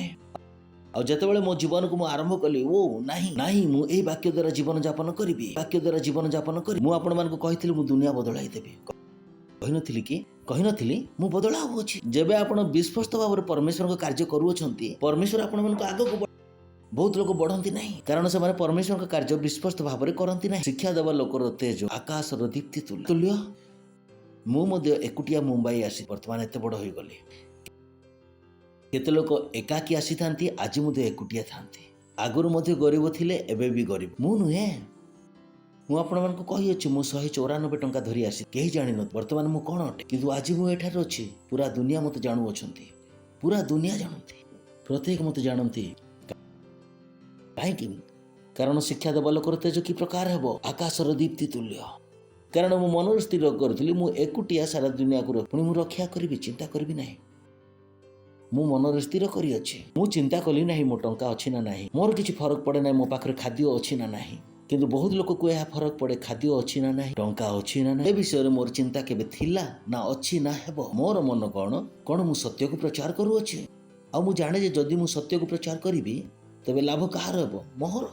କେତେ ଲୋକ ଅଛନ୍ତି ଯେ ସତ୍ୟର ପ୍ରଚାରକ ଅଟନ୍ତି, କେତେ ଲୋକ ଅଛନ୍ତି ନିଜର ସେବା କାର୍ଯ୍ୟକୁ ଗମ୍ଭୀରତାର ସହିତ ନେଇ ଅଛନ୍ତି। ମୁଁ ନେଲି ଏବଂ ମୁଁ କରୁଅଛି। ଚିନ୍ତା କରି ଦେଖନ୍ତୁ, ବହୁତ ଲୋକ ଅଛନ୍ତି ଯେଉଁମାନେ କିଛି କରିପାରନ୍ତି ନାହିଁ କାରଣ ସେମାନେ ଏହି ବାକ୍ୟ ଦ୍ୱାରା ବଞ୍ଚିବାକୁ ମନା କରିଦେଲେ। ସେମାନେ ଗରିବରେ ଅଛନ୍ତି, ସମସ୍ୟାରେ ଅଛନ୍ତି। ହାଲେଲୁୟା। ପଡ଼ୋଶୀକୁ କୁହନ୍ତୁ ପରମେଶ୍ୱରଙ୍କର ସତ୍ୟତା, ପରମେଶ୍ୱରଙ୍କର ସତ୍ୟତା। କାହାର ସତ୍ୟତା? କାହାର ସତ୍ୟତା? ତେବେ ଆପଣ ମଧ୍ୟ ମନରେ ସ୍ଥିର, ସତ୍ୟତା ଆପଣଙ୍କ ପାଇଁ ବହୁତ ବଡ଼ ହେବ। ଆପଣ ସତ୍ୟ ଦ୍ୱାରା ବଞ୍ଚନ୍ତୁ। ଯାହା ମୁଁ ଆପଣଙ୍କୁ କହୁଅଛି ତାହା କରନ୍ତୁ। ଯଦି ଆମେ ଆପଣଙ୍କୁ ପ୍ରାର୍ଥନା କରିବା ପାଇଁ କହୁ ତ କରନ୍ତୁ, ଆତ୍ମା ଲାଭ କରିବାକୁ କହୁ ତ କରନ୍ତୁ, ଦଶମାଂଶ ଦେବାକୁ କହୁ ତ ଦିଅନ୍ତୁ, ପାର୍ଟନରସିପ୍ କରିବା ପାଇଁ କହୁ ତ ତେବେ କରନ୍ତୁ। ଏସବୁ ବିଷୟ ଆପଣଙ୍କୁ ଆଗକୁ। ଆଉ ଦ୍ୱିତୀୟ ବିଷୟଟା ହେଲା ଏହି ବିଷୟକୁ ହୃଦୟ ସହିତ କରନ୍ତୁ। ମିଥ୍ୟା ଯୁଦ୍ଧ କରନ୍ତୁ ନାହିଁ, ମିଥ୍ୟା ଯୁଦ୍ଧ କେବେ କରନ୍ତୁ ନାହିଁ। ଯେଉଁ ଯୁଦ୍ଧ ଆପଣଙ୍କୁ କରିବାକୁ ପଡ଼ିବ ନାହିଁ ସେ ଯୁଦ୍ଧ କେବେ କରନ୍ତୁ ନାହିଁ। ଆପଣମାନଙ୍କର କାର୍ଯ୍ୟ କ'ଣ? ଶିକ୍ଷା ଦେବାର, ପ୍ରଚାର କରିବାର, ପ୍ରାର୍ଥନା କରିବାର। ଏହି କାର୍ଯ୍ୟରେ ଲାଗି ରୁହନ୍ତୁ। ଯାହା ସମ୍ପର୍କରେ ଆସିଲେ ମଧ୍ୟ ମୁଁ କହୁନାହିଁ ଯେ ଚାକିରି ଛାଡ଼ି ଦିଅନ୍ତୁ। ମୁଁ କ'ଣ କହୁଅଛି, ଯେଉଁଠାରେ ଆପଣ ଚାକିରି କରୁଅଛନ୍ତି ସେଠାରେ ସମସ୍ତଙ୍କୁ ଯୀଶୁଙ୍କ ବିଷୟରେ ଜଣାନ୍ତୁ। ସେମାନଙ୍କୁ ଯୀଶୁଙ୍କ ବିଷୟରେ ଜାଣିବାକୁ ଦିଅନ୍ତୁ। ଏଥିପାଇଁ ପରମେଶ୍ୱର ଆପଣଙ୍କୁ ସେଠାକୁ ପଠାଇଅଛନ୍ତି। ଯେଉଁ ସ୍କୁଲରେ ଆପଣ ଅଛନ୍ତି ସେଠାରେ ଯୀଶୁଙ୍କ ବିଷୟରେ ଲୋକମାନଙ୍କୁ ଜଣାନ୍ତୁ। ଆଗକୁ ବାହାରି ଲୋକମାନଙ୍କୁ ଜଣାନ୍ତୁ। ପ୍ରେଜ୍ ଦ ଲର୍ଡ, ହାଲେଲୁୟା। ଶୁଣୁଛନ୍ତି କି? ପଡ଼ୋଶୀକୁ କୁହନ୍ତୁ, ଶୁଣୁଛନ୍ତି କି? ଶୁଣୁଛନ୍ତି କି? ହ୍ୟାଲୋ, ପକ୍କା? ତେବେ କୁହନ୍ତୁ, ଶିକ୍ଷା ଦେବା ଲୋକର ତେଜ, ଶିକ୍ଷା ଦେବା ଲୋକର ତେଜ ନା ଶିଖିବା ଲୋକର ତେଜ? ତେବେ ଆପଣ ମନରେ ସ୍ଥିର କରିପାରିବେ ଆପଣ କ'ଣ ହେବେ। ମୁଁ ଆପଣମାନଙ୍କୁ କହିଅଛି, ମୋତେ ଛାଡ଼ିବା ସବୁଠାରୁ ଖତରନାକ। ମୁଁ ହିଁ ଜଣେ ଯିଏକି ଦୁନିଆ ଚଳାଇବି। ମୁଁ ଆପଣମାନଙ୍କୁ ସେତେବେଳେ ହିଁ କହିଥିଲି 20 ବର୍ଷ ପୂର୍ବରୁ, ଆଜି ମଧ୍ୟ କହୁଅଛି। ଯେଉଁମାନେ ମୋତେ ଛାଡ଼ି ଚାଲିଗଲେ, ଲୋକେ ଯେତେବେଳେ ପଚାରିବେ ତାହାଙ୍କୁ ଜାଣିଛ, ତେବେ କହିବେ 20 ବର୍ଷ ପୂର୍ବରୁ ତାଙ୍କଠାରେ ଥିଲେ, ବର୍ତ୍ତମାନ ଛାଡ଼ି ଚାଲିଗଲେ। ପ୍ରେଜ୍ ଦ ଲର୍ଡ। ଯାହା ଆମେ ଆପଣଙ୍କୁ କହୁଛୁ ତାକୁ ହୃଦୟ ସହିତ କରନ୍ତୁ। ମୁଁ ସେଇଦିନ ମଧ୍ୟ ଆପଣଙ୍କୁ କହିଥିଲି, ଏହି ଦୁନିଆକୁ ମୁଁ ହିଁ ଚଳାଇବି, ଏହି ଦୁନିଆକୁ ମୁଁ ହିଁ ବଦଳାଇବି, ଆଉ ମୁଁ ମୋହର ସେହି ରାସ୍ତାରେ ଅଛି। ଯଦି ଆପଣଙ୍କୁ ଲାଗୁଥିବା ଅନ୍ୟ କେହି ଆସିବେ ଯେ କି ଦୁନିଆକୁ ବଦଳାଇବ, ମୋହର ଚେହେରାକୁ ଦେଖନ୍ତୁ, ଫଟୋ ଆଉ କହିଦିଅନ୍ତୁ ଯେ ଏହି ବ୍ୟକ୍ତି 20 ବର୍ଷରୁ କହୁଅଛନ୍ତି ଯେ ଦୁନିଆ ବଦଳାଇ ଦେବି ବୋଲି। ପ୍ରେଜ୍ ଦ ଲର୍ଡ, ହାଲେଲୁୟା। ଅଛନ୍ତି କି? କୁହନ୍ତୁ, ଶିକ୍ଷା ଦେବା ଲୋକର ତେଜ, ଶିକ୍ଷା ଦେବା ଲୋକର ତେଜ। ତେବେ କ'ଣ ହେବେ? ଶିଖାଇବା। ପଡ଼ୋଶୀକୁ କୁହନ୍ତୁ, ଶିକ୍ଷା ଦେବା ବ୍ୟକ୍ତି, ଶିକ୍ଷା ଦେବା ବ୍ୟକ୍ତି। କାରଣ ତେଜ କାହାର? ଶିକ୍ଷା ଦେବା ବ୍ୟକ୍ତିର। ପ୍ରେଜ୍ ଦ ଲର୍ଡ। ସେମାନେ କିପରି ଚମକିବେ? ସଦା ସର୍ବଦା, ଅନନ୍ତକାଳ ପର୍ଯ୍ୟନ୍ତ, ଅନନ୍ତକାଳ ପର୍ଯ୍ୟନ୍ତ। ଅର୍ଥାତ୍ ଆପଣଙ୍କର ଯେଉଁ ନାମ ଅଛି ତାହା ସଦା ସର୍ବଦା ରହି। ପ୍ରେଜ୍ ଦ ଲର୍ଡ। ଶୁଣୁଛନ୍ତି ଆପଣ? ବହୁତ ଲୋକର ନାମ ନାହିଁ। ବହୁତ ଲୋକକୁ ତାଙ୍କ ବାପା ମା କହିଛନ୍ତି, ଯା ଆମେ ତୁମ ପାଇଁ ମରିଯାଇଅଛୁ। ଯଦି ଯୀଶୁଙ୍କ ପାଇଁ ଏମିତି କହିବେ ତ ତେବେ ଭଲ। ସେମାନେ କୁକର୍ମ ନିମନ୍ତେ ଏ ପ୍ରକାର କହିଥାନ୍ତି। ଆପଣଙ୍କ ସହିତ ଏ ପ୍ରକାର ହେବାକୁ ଦିଅନ୍ତୁ ନାହିଁ। ଆପଣ କାହିଁକି ଅଛନ୍ତି? ତେଜ। ପ୍ରେଜ୍ ଦ ଲର୍ଡ, ହାଲେଲୁୟା। ଆସନ୍ତୁ, ଆଜିଠାରୁ ଆମେ ଯାହା ପାଷ୍ଟର ଆମମାନଙ୍କୁ ଗତ ସପ୍ତାହ ଶିକ୍ଷା ଦେଇଅଛନ୍ତି ତାହାକୁ ଆମେ ଶିଖିବୁ। ମୁଁ ଜାଣେ ନାହିଁ ଯେ ଆପଣମାନଙ୍କ ମଧ୍ୟରୁ କେତେ ଜଣ ଏହି ବିଷୟକୁ ଶିକ୍ଷା ପାଉଅଛନ୍ତି। ବହୁତ ଲୋକ ଅଛନ୍ତି ପାଷ୍ଟର ପ୍ଲିଜ୍ ଶିକ୍ଷା ଦେଲେ ମଧ୍ୟ ଶିଖୁନାହାନ୍ତି। କହନ୍ତି ନାହିଁ, ଟଙ୍କା ନାହିଁ, ଡାଟା ସରିଗଲା। ମୁଁ କହେ, ଡାଟା କି ପ୍ରକାର ସରିଯାଉଛି? ଆପଣ ଜାଣିନାହାନ୍ତି କି ସତ୍ୟ କେତେ ଜରୁରୀ ଅଟେ? କେତେ ଲୋକ କହନ୍ତି, ଜ୍ଞାନ ପାଇଁ ବହୁତ ଟଙ୍କା ଲାଗେ। ଜ୍ଞାନ ନିମନ୍ତେ ଟଙ୍କା ଲାଗେ ନାହିଁ। ଆପଣଙ୍କୁ ଲାଗେ ଯେ ଜ୍ଞାନ ବହୁତ ମହଙ୍ଗା ଅଟେ। ଯେଉଁଦିନ ଅଜ୍ଞାନତାର ବିଲ୍ ଆପଣଙ୍କ ପାଖକୁ ଆସିବ, ତେବେ ଆପଣ ଜାଣିପାରିବେ ଯେ ଅଜ୍ଞାନତା ବହୁତ ମହଙ୍ଗା ଅଟେ। କେତେ ଲୋକ ବୁଝିପାରିଲେ? ବହୁତ ଲୋକକୁ ଜ୍ଞାନ ମହଙ୍ଗା ଲାଗେ, କିନ୍ତୁ ଅଜ୍ଞାନତା ବହୁ ଗୁଣରେ ମହଙ୍ଗା ଅଟେ। କାରଣ ବହୁତ ଲୋକ ଅଜ୍ଞାନତାର ପରିଣାମ ଉଠାଇଅଛୁ, କାରଣ ଜ୍ଞାନ ସମୟରେ ସେମାନେ ଟଙ୍କା ବ୍ୟବହାର କରିନାହାନ୍ତି। କାର କିଣିବା ନିମନ୍ତେ ସେମାନଙ୍କ ପାଖରେ ଟଙ୍କା ଅଛି, କିନ୍ତୁ ପଢ଼ିବା ପାଇଁ ଟଙ୍କା ନାହିଁ। ପିକ୍ଚର ଦେଖିବା ପାଇଁ ସେମାନଙ୍କ ପାଖରେ ଡେଟା ଅଛି, କିନ୍ତୁ ସତ୍ୟ ଜାଣିବା ନିମନ୍ତେ ଡେଟା ନାହିଁ। କାରଣ ସେମାନେ ଜାଣିନାହାନ୍ତି ଯେ ବାକ୍ୟ ସେମାନଙ୍କ ପ୍ରତି କ'ଣ କରିପାରିବେ। ତେବେ ଆପଣ ମନରେ ସ୍ଥିର କରନ୍ତୁ, ବାକ୍ୟ ଶିଖ। ପ୍ରେଜ୍ ଦ ଲର୍ଡ। ପଡ଼ୋଶୀକୁ କୁହନ୍ତୁ, ବାକ୍ୟ ଶିଖନ୍ତୁ, ବାକ୍ୟକୁ ଶିଖନ୍ତୁ। ବାକ୍ୟ ଆପଣମାନଙ୍କର ଢାଲ ଅଟେ। ପଡ଼ୋଶୀକୁ କୁହନ୍ତୁ, ବାକ୍ୟ ଆପଣମାନଙ୍କ ପାଇଁ ଢାଲ ଅଟେ। ପରମେଶ୍ୱରଙ୍କର ବାକ୍ୟ ଆପଣଙ୍କ ପାଇଁ ଢାଲ ଅଟେ। ପ୍ରେଜ୍ ଦ ଲର୍ଡ। ଆସନ୍ତୁ, କଲୋସିଓ 1 ଅଧ୍ୟାୟ 1 ପଦରୁ ଏହି ଯେଉଁ ଲେଟର କଲୋସିଓ ନାମକ ଯେଉଁ ଚର୍ଚ୍ଚ ଥିଲା ସେମାନଙ୍କୁ ଲେଖିଲେ।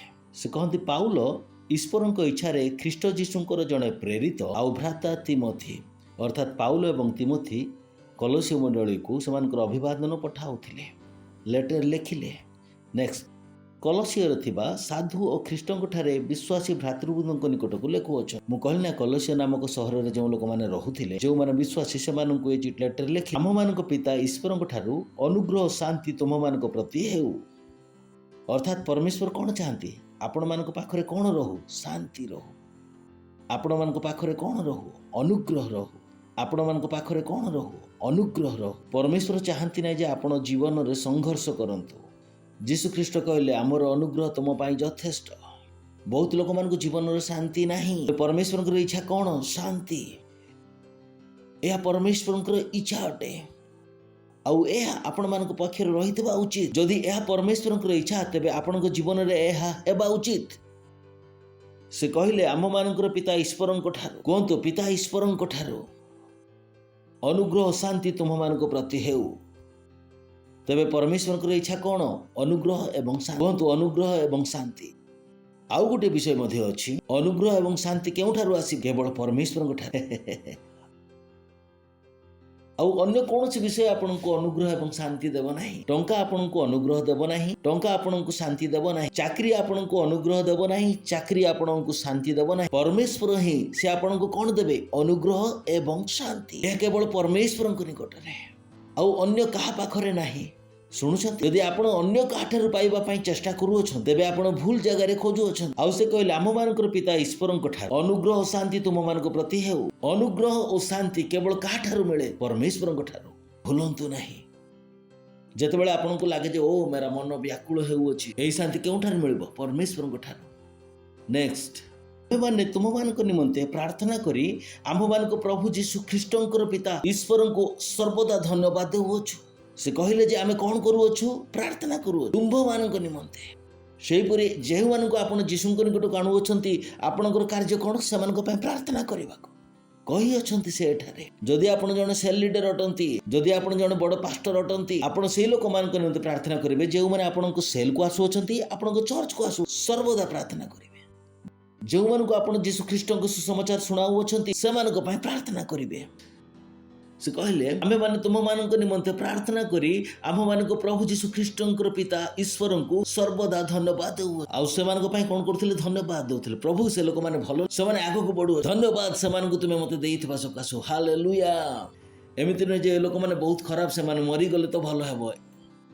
ସେ ଏହି ପ୍ରକାର ପ୍ରାର୍ଥନା କରିନାହାନ୍ତି। ସେ ସେମାନଙ୍କ ନିମନ୍ତେ ଧନ୍ୟବାଦ। ମୋହର ସେଲ୍ର ଲୋକମାନେ ବହୁତ ନିଷ୍ଠୁର, ସେମାନେ ଆସନ୍ତି ନାହିଁ, ଏମିତି ପ୍ରାର୍ଥନା କରନ୍ତି। ସେମାନଙ୍କ ନିମନ୍ତେ କ'ଣ ଦେବେ? ଧନ୍ୟବାଦ। ପ୍ରେଜ୍ ଦ ଲର୍ଡ। ପଡ଼ୋଶୀକୁ କୁହନ୍ତୁ ଧନ୍ୟବାଦ। ଆମେମାନେ ତୁମମାନଙ୍କ ନିମନ୍ତେ ପ୍ରାର୍ଥନା କରି ଆମମାନଙ୍କ ପ୍ରଭୁ ଯୀଶୁ ଖ୍ରୀଷ୍ଟଙ୍କର ପିତା ଈଶ୍ୱରଙ୍କୁ ସର୍ବଦା ଧନ୍ୟବାଦ ଦେଉଅଛୁ। ଆଉ ସେ କହୁଛି ସେମାନଙ୍କର ଜୀବନ ବିଷୟରେ ସେମାନେ କହୁଅଛନ୍ତି। ଆଉ ସେ ସେମାନଙ୍କ ଜୀବନ ବିଷୟରେ କାହିଁକି କହୁଅଛନ୍ତି? କାରଣ ସେହି ଲୋକମାନେ ତାହାଙ୍କ ସଦୃଶ ବଞ୍ଚନ୍ତୁ। ସେମାନେ କେବଳ ଆମକୁ ଟିଭିରେ କାହିଁକି ଦେଖାଉଛନ୍ତି? ସେମାନେ ଭ୍ୟାକ୍ସିନ୍ ନେଲେ, ଅନ୍ୟମାନେ ମଧ୍ୟ କ'ଣ ନିଅନ୍ତୁ? ଭ୍ୟାକ୍ସିନ୍। ଯେମିତିକି ସେମାନେ ମିଥ୍ୟାବାଦୀ। ପ୍ରେଜ୍ ଦ ଲର୍ଡ। ହାଲେଲୁୟା। ସୋ ଆମେମାନେ ତୁମମାନଙ୍କ ନିମନ୍ତେ କୁହନ୍ତୁ, ଆମ୍ଭେମାନେ ତୁମ୍ଭମାନଙ୍କ ନିମନ୍ତେ। ତେବେ ଆପଣ କ'ଣ କରୁଅଛନ୍ତି? ଲୋକମାନଙ୍କ ନିମନ୍ତେ ପ୍ରାର୍ଥନା। ସେ ନିଜ ନିମନ୍ତେ ପ୍ରାର୍ଥନା କରୁନାହାନ୍ତି, ଅନ୍ୟମାନଙ୍କ ନିମନ୍ତେ ପ୍ରାର୍ଥନା କରୁଅଛନ୍ତି। ସେହିପରି ଆପଣମାନଙ୍କ ଜୀବନ ମଧ୍ୟ ଏ ପ୍ରକାର ହେବା ଉଚିତ। ଏହି କାର୍ଯ୍ୟ ଆପଣଙ୍କୁ କରିବାକୁ, ଆପଣ ନିଜ ପାଇଁ ପ୍ରାର୍ଥନା କରିବାକୁ ଛାଡ଼ି ଦେଇ ଅନ୍ୟମାନଙ୍କ ନିମନ୍ତେ ପ୍ରାର୍ଥନା କରନ୍ତୁ। ମୁଁ ଗୋଟେ ସାକ୍ଷ୍ୟ କେବେ ଭୁଲି ପାରିବି ନାହିଁ। ମୁଁ ଆରୋଗ୍ୟ ବିଦ୍ୟାଳୟରେ ଥିଲି, ଆଉ ଜଣେ ବ୍ୟକ୍ତି ଆରୋଗ୍ୟତା ବିଷୟରେ ସାକ୍ଷ୍ୟ ଦେଉଥିଲେ। ସେ ବହୁତ ବ୍ୟସ୍ତ ଥିଲେ। ଆମେରିକାର ସେହି ଆରୋଗ୍ୟ ବିଦ୍ୟାଳୟରେ ପାଷ୍ଟର ପ୍ରାର୍ଥନା କରୁଥିଲେ, ଆଉ ସେ ବ୍ୟକ୍ତି ସେଠାରେ ଥିଲେ, ଆଉ ମୁଁ ଷ୍ଟ୍ରେଚରରେ ଶୋଇ ରହିଥିଲି। ମୁଁ ଅନେକ ବର୍ଷ ପର୍ଯ୍ୟନ୍ତ ସମସ୍ୟାରେ, ପୁଣି ମୋତେ ଲାଗୁଥିଲା ଯେ ମୋର ସମସ୍ୟା ହିଁ ସବୁଠାରୁ ବଡ଼। ଆଉ ମୁଁ ଭାବୁଥିଲି ପାଷ୍ଟର ଆସିବେ, ପ୍ରାର୍ଥନା କରିବେ, ପାଷ୍ଟର ଆସିବେ ମୋ ପାଇଁ ପ୍ରାର୍ଥନା କରିବେ, ଆଉ ମୁଁ ମୋ ପାଇଁ ପ୍ରାର୍ଥନା କରୁଥିଲି। ଲୋକମାନେ ଜଣକୁ ଜଣକୁ ଏ ପ୍ରକାର ଆଣୁଥିଲେ, ରୋଗୀମାନଙ୍କୁ ବସାଉଥିଲେ। ଜାଣିଛନ୍ତି ନା ଆପଣ କେମିତି ଲାଗୁଥିବ? ସେ ଆପଣ ଯଦି ସେଠାରେ ଜଣେ ଜଣେ ତ ବସିଥାନ୍ତି ନା, ଏମିତି ମିଟିଂ ପୂର୍ବରୁ ଜଣକୁ ଜଣକୁ ଏମିତି ରୋଗୀମାନଙ୍କୁ ଜଣକୁ ଆଣିଲେ, ଏଠି ରଖିଲେ, ଅନ୍ୟକୁ ଆଣିଲେ ତା ପଡ଼ୋଶୀରେ ରଖିଲେ। ଆଉ ସେ କହିଲେ ମୁଁ ନିଜ ପାଇଁ ପ୍ରାର୍ଥନା କରୁଥିଲି, ପ୍ରସ୍ତୁତ ହେଉଥିଲି। ଆଉ ସେମାନେ ଜଣକୁ ମୋ ପାଖରେ ଆଣି ବସାଇଲେ, ଷ୍ଟ୍ରେଚରରେ ଶୁଆଇଲେ, ଆଉ ସେ ପାଖରେ ମୁଁ ଶୋଇଥିଲି। ଅଳ୍ପ ସମୟ ପରେ ମୋ ପାଖକୁ ଅନ୍ୟ ଜଣେ ବ୍ୟକ୍ତିକୁ ଆଣିଲେ। ପୁଣି ସେହି ବ୍ୟକ୍ତିଟିର ରୋଗ ମୋ ଠାରୁ ମଧ୍ୟ ବହୁତ ବଡ଼ ଥିଲା। ତେଣୁ ମୁଁ ନିଜ ରୋଗକୁ ଭୁଲିଗଲି। ପୁଣି ମୁଁ ନିଜ ପାଇଁ ପ୍ରାର୍ଥନା କରିବାର ବନ୍ଦ କଲି, ଆଉ ତାଙ୍କ ପାଇଁ ପ୍ରାର୍ଥନା କରିବାକୁ ଆରମ୍ଭ କଲି। ଆଉ କହୁଥିଲା ମୁଁ ତା ପାଇଁ ପ୍ରାର୍ଥନା କରୁଥିଲି। ମିଟିଂ ଆରମ୍ଭ ହେବାର ବହୁତ ଆଗରୁ ଲୋକେ ଆସିଯାନ୍ତି, ଯେମିତି ଆପଣମାନେ ମଧ୍ୟ ଆସିଯାନ୍ତି। ତ ସେମିତି ଡେରିରେ ଆସନ୍ତି, 3-4 ଘଣ୍ଟା ପରେ ଆସିଲେ। ଆଉ ସେ କହୁଥିଲେ ଯେ 3-4 ଘଣ୍ଟା ମୁଁ ଭୁଲି ଯାଇଥିଲି ଯେ ମୋ ରୋଗରେ ଅଛି ବୋଲି। ଆଉ ମୁଁ ତାଙ୍କ ପାଇଁ ପ୍ରାର୍ଥନା କରୁଥିଲି, ମୁଁ ତାଙ୍କ ପାଇଁ ପ୍ରାର୍ଥନା କରୁଥିଲି, ମୁଁ ତାଙ୍କ ପାଇଁ ପ୍ରାର୍ଥନା କରୁଥିଲି। ସେ ମୋ ଠାରୁ ମଧ୍ୟ ଅଧିକ ରୋଗାଗ୍ରସ୍ତ, ସେ ମୋ ଠାରୁ ମଧ୍ୟ ଅଧିକ ସମସ୍ୟାରେ ଅଛି। ମୁଁ ନିଜ ରୋଗ ବିଷୟରେ ଭୁଲିଗଲି, ତାଙ୍କ ପାଇଁ ପ୍ରାର୍ଥନା କରୁ, ମୁଁ ତାଙ୍କ ପାଇଁ ପ୍ରାର୍ଥନା କରୁଥିଲି। 4 ଘଣ୍ଟା ପାଷ୍ଟର ଆସିବା ପର୍ଯ୍ୟନ୍ତ ମୁଁ ଏହା ହିଁ କରୁଥିଲି। ଆଉ ଯେତେବେଳେ ପାଷ୍ଟର କ୍ରିସ୍ ଆସିଲେ, ମୁଁ ଦେଖିଲି ଯେ ମୁଁ ସୁସ୍ଥ ହୋଇଯାଇଛି। ପ୍ରେଜ୍ ଦ ଲର୍ଡ। ଯେବେ ପର୍ଯ୍ୟନ୍ତ ମୁଁ ନିଜ ପାଇଁ ପ୍ରାର୍ଥନା କରୁଥିଲି, ମୁଁ ସୁସ୍ଥତା ପାଉନଥିଲି। କିନ୍ତୁ ଯେତେବେଳେ ମୁଁ ଅନ୍ୟ ପାଇଁ ପ୍ରାର୍ଥନା କରିବାକୁ ଆରମ୍ଭ କଲି, ମୁଁ କ'ଣ ହୋଇଗଲି? ସୁସ୍ଥ। ଏମିତି ହିଁ ହୁଏ। ଆପଣଙ୍କୁ ଶିଖିବାକୁ ପଡ଼ିବ ଅନ୍ୟ ପାଇଁ ପ୍ରାର୍ଥନା କରିବା ବିଷୟରେ। ଆପଣ ନିର୍ବୋଧ ନୁହନ୍ତି ଯେ ଅନ୍ୟମାନଙ୍କ ପାଇଁ ପ୍ରାର୍ଥନା କରୁଅ। ଆମେ ଜାଣୁ ଅନ୍ୟମାନଙ୍କ ପାଇଁ ପ୍ରାର୍ଥନା କରିବା ନିଜ ପାଇଁ ପ୍ରାର୍ଥନା କରିବା ଅପେକ୍ଷା ଅଧିକ ଲାଭବାନ ଅଟେ। ଯେ ଅନ୍ୟ ଜମିରେ ଜଳ ସିଞ୍ଚନ କରେ, ସେ ଆପେ ସିଞ୍ଚିତ ହୁଏ। ଚିନ୍ତା କରି ଦେଖନ୍ତୁ, ଯଦି ମୁଁ ନିଜ ପାଇଁ ପ୍ରାର୍ଥନା କରୁଅଛି, ତେବେ କାହାର ମଙ୍ଗଳ ହେଉଅଛି? ମୋର। जदि मु आपण मानक पय प्रार्थना करूअछि आपण मानकर मंगल होउछि तापरे कहार मध्य मोहर भी आपणकर हेउ कि न हो मोहर तो होई जिवो जदि मु निज पय करूथिबी होई पारे मोर मंगल होई न पारे से एहा ही कहूअछ आमे माने तुम मानक निमंते प्रार्थना कर आम मानक प्रभु यीशु ख्रीष्टंकर पिता ईश्वरंको सर्वदा धन्यवाद देउअछु से निज जीवन विषय कहउछंती जे अन्य मानकर जीवन मध्ये ए प्रकार हेई जाओ नेक्स्ट कारण आमे माने शुणी अच्छु जे तुम माने ख्रीष्ट जीशु ठारे तुम मानकर विश्वास और समस्त साधु प्रति तुम मानकर प्रेम विश्वास वाओ केते उत्तम संवाद एपरी हवा को दियंतु आपणकर उत्तम संवाद मध्ये पास्टर को मिलु एहा नुहे जे आपण समस्त सहित लड़ाई कर ए मोर पिला को एहा मो पिला को सेठी बसै देला एहा कोन एटा आपणकर एही संवाद न हो बहुत लोक ए प्रकार संवाद मिले जेतेबेले देखंतु लड़ू थांती एपटे लेफ्ट राइट सब आड़े आपण डिसाइड करंतु केउ प्रकार संवाद जीव थैंक गॉड दे लोक मानकर उत्तम संवाद जाउ अछि एते लोक को मंद संवाद जाउ अछि हालेलुया आपणकर केउ संवाद जीव आपण समस्त को कोन करू अछंती प्रेम कोन लेखा अछि कारण आमे सुनी अछु कहंतु सुनी अछु उत्तम संवाद जीव उचित पड़छु कहंतु उत्तम संवाद जीव उचित प्रेज द लॉर्ड हालेलुया हा हा हा हा हा कारण आमे सुनी अछु कहंतु आमे सुनी अछु ख्रीष्ट जीशु ठारे तुम मानकर विश्वास मो पाखक केउ संवाद आसीबा उचित ओ आपण कोन करू अछंती परमेश्वर ठारे विश्वास पुनी आपण को कोन समस्त ठारे प्रेम प्रेज द लॉर्ड नेक्स्ट स्वर्ग रे तुम मानक पई रखा जायथिबा भरोसा सकासे सेही भरोसा विषय रे तुमे माने सुसमाचार रो सत्य वाक्य द्वारा पूर्वे सुनी से कोन कहले आम मानकर आशा कोन स्वर्गीय वस्तु जेउ रापचेर पर आमे माने जीवा आमे माने एथि पई परमेश्वर को वाक्य द्वारा बंचु आम मानकर मन ए जगतर विषय वस्तु उपरे नाही आम मानक विश्वास कहा उपरे स्वर्गीय विषय उपरे आमे जानू ए जगत आम मानक पागल कहि पारे किंतु आमे आगो को बढ़ू अछु सेही रखा जायथिबा भरोसा सका आम मानकर भरोसा केउठा स्वर्गीय विषय उपरे पड़ोसी को कहंतु स्वर्गीय विषय उपरे स्वर्गीय विषय उपरे तेबे आपण मानक भरोसा केउठारे हेबा उचित स्वर्गीय विषय नेक्स्ट सेही वाक्य तुम मानक निकट रे उपस्थित होई पुनी ताहा जेपरि समस्त जगत रे फलवान और वर्धिष्णु होई आसु तुमे माने जेउ दिन ताहा सुनी सत्य रूपे ईश्वरकर अनुग्रह रे बोध पाइलो सेही दिन ठारू तुम मानक मध्य रे सुधा सेही परि होई आसु प्रेज द लॉर्ड ते कहू अछंती जे वाक्य आंभे माने सुनी अछु वाक्य आंभ मानक मध्य रे फलवान हैला आ वाक्य आपण माने सुनिले आ आपण मानक मध्य रे मध्य वाक्य एही प्रकार ही अटे प्रेज द लॉर्ड लेखा अछि ताहा तुमे माने सुनी अछु कोन सुनी त्यो वाक्य केउ वाक्य जेपरि समस्त जगत रे फलवान और वर्धिष्णु होई आसु अछि चिंता करन एही वाक्य कोन हुए फलवान हुए एही वाक्य कोन हुए वर्धिष्णु हुए तबे कहंतु नै जे ओ आमे परमेश्वर को वाक्य सुनिबो कोन एहा जगत रे कार्य करिवो हां एहा जगत रे मध्य कार्य करिवो एठारे लेखा होई अछि वाक्य तुम मानक निकट रे उपस्थित होई अछि पुनी ताहा जेपरि समस्त जगत रे फलवान और वर्धिष्णु होई आसु आपण अभाव रे रहि पारिबे नाही प्रेज द लॉर्ड हालेलुया पड़ोसी को कहंतु हालेलुया हालेलुया ठीक अछि कहंतु वाक्य बढ़ी चालू अछि वाक्य फलवान हेउ अछि ओके नेक्स्ट आम मानकर प्रिय सहदास एपाफ्रांक ठारू तुमे माने सही प्रकार शिक्षा गण से तुम मानक निमंते ख्रीष्टंकर जणे प्रेज द लॉर्ड कहंतु ख्रीष्टंकर जणे विश्वस्त सेवक एहा ही सही साक्ष्य जहा कि आपण माने निज जीवन रे पाइबा परमेश्वर आपण मानक कोन कहि पारंती ख्रीष्टंकर जणे विश्वस्त सेवक सेवक जे से कोन करे सेवा आपण चर्च को आसुछंती किछि नेबा पाई नुहे आपण चर्च को आसुछंती सेवा करिबा पाई एपरि हेबा को दियंतु चर्च को आसीबार उद्देश्य आपण सठिक भाव रे जानंतु आम मानक प्रिय सहदास एपाफ्रांक ठारू तुमे माने सही प्रकार शिक्षा करियछो से तुम मानक निमंते ख्रीष्टंकर जणे आपण निज मन रे स्थिर करबा उचित आपण कोन हेबा उचित ख्रीष्टंकर जणे विश्वस्त सेवक एहा आपण निज अंतर मध्य उत्पन्न करबा एठार से कहउछंती जे जणे व्यक्ति थिले से कोन थिला ख्रीष्टंकर जणे विश्वस्त सेवक जदि से जणे ख्रीष्टंकर जणे विश्वस्त सेवक अटंती तेबे मु मध्य कोन हेबी ख्रीष्टंकर जणे विश्वस्त यदि जणे होई पारुछंती तो तेबे मु मध्य होई पारिबी से सर कोन करूछंती ओ हमरो ट्यूशन रे जणे पिलारो 98% आसीला आउ से माने ताहाको प्रचार करू अछंती जे देखो से जनकर ही 98% आसीला जणे पिलारो ही 98% आसीला ताउतरे आपण निज पिला मानकु कोठा को पठाउ अछंती सही ट्यूशन जदि जणे सेतिकी आनिला तुमे मध्य तबे आमे समस्त मध्य कोन होई परिबा ख्रीष्टंकर जणे जणे विश्वास हालेलुया सुनुछथि आपण एहा ही से गोटे विषय जहा आपण को आकर्षण करिवो मु कोन हेबी ख्रीष्टंकर जणे विश्वस्त सेवक मु सही व्यक्ति हेबी नहीं जे कि निजर चुनौती सकाशु चर्च को छाड़ी चली जीवी लीडरशिप छाड़ी करी चली जीवी मु निजर जीवन को निज हिसाब से चलिबी नहीं आपण कोन अटंती विश्वास योग्य सेवक जदि आपण थरे मेंबर होईगले तो जीवन सारा पाए मेंबर हेले जदि आपण थरे लीडर हेले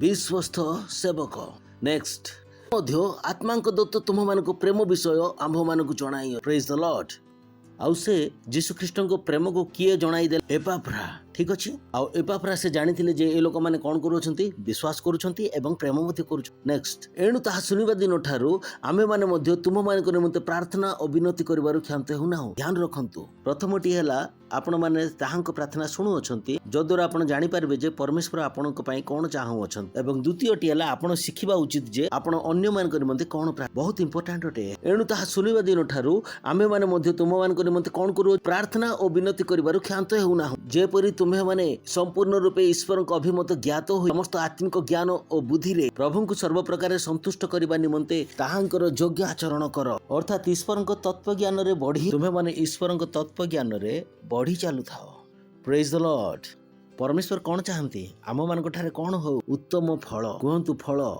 परमेश्वर चाहती आमे फलवान हो कहतु परमेश्वर चाहती आमे माने फलवान हो बाहर करी खाईदबा ना ठीक अच्छे परमेश्वर कौन चाहती आमे कौन लाभ जितेबाला आप चर्च रे अच्छी आपण कौन भावुंट मु कौन नहीं जीवी फल जितेबाला मु संडे को चर्च को जाऊँगी मु कौन नहीं जीवी फल मु आत्मा गुड़ी को नहीं जीवी मु प्रतिदिन फल उत्पन्न करी परमेश्वर यह चाहती से चाहती जे आपणकर जीवन फल रे पूर्ण हेउ आपण निज चाकरी रे आगो को बढ़ु अछन आपण निज बिजनेस रे आगो को बढ़ु अछन आपण आत्मा गुडी को लाभ करबा कार्य रे आगो को बढ़ु अछन एहा परमेश्वरंकर अभिमत अटे परमेश्वर आपण मान को एथि निमंते योग्यता देई अछंती आपणकर मन कोन रे पूर्ण हेबा उचित मु फल आनिबा पई प्रस्तुत रहिति जहा किछि हेउ ना काहे जहा किछि भी हेउ केबे कहते ना ओ देश रे महंगा बढ़ु अछि एथिपाई मु फल आनी पारिबि नाही जदि महंगा वृद्धि पाउथिबो तथापि आपण को अटकाई पारिबो ना तो आपण फल आनिबार किए डिसाइड करियो परमेश्वर प्रेज द लॉर्ड हालेलुया सुनुछंती आपण परमेश्वर इच्छा है समान निमंते प्रार्थना करियो आसंतो पुनर्बार जीवन एणु ताहा सुनिबा दिन ठारू आम्भे माने मध्य तुम मान निमंते प्रार्थना और विनती करिबारु क्षांत हेउ जेपरि तुमे माने संपूर्ण रूपे ईश्वरक अभिमत ज्ञात होई समस्त आत्मिक ज्ञान और वृद्धि रे पूर्ण होई जाओ कहतु ज्ञान रे यह विशेष प्रकार ज्ञान विषय रे कहा जाउ अछि जो ज्ञान को आपण करिके सिखंती सुनुछंती आपण केते लोग बुझी पारले मानि नियंतु आपण को रोटी करिवार आसे नाही आ केही जणे आपण को रोटी रे कौन करती अटा नियंती अटा उपरे पानी ढालती या छोट छोट गोल गोल करती तापरे बेलंती तापरे तावा उपरे रखती तापरे एमिति एमिति करती आ रोटी हो जाए तापरे आगो को आपण केउ काम करू छ रोटी कला परे am I राइट हेलो से ज्ञान रे रोटी होई गला कि ए बुणा जायथिवा बीज निमंते से ज्ञान रे रोटी बनैबा आपण सिखि गले केते जण शिखिले एही ज्ञान जानिबा द्वारा रोटी बनैबार पानी ढालिबे चकटिबे तापर हाथ रे लागले जानि परिबे कोन करबा को पड़िबो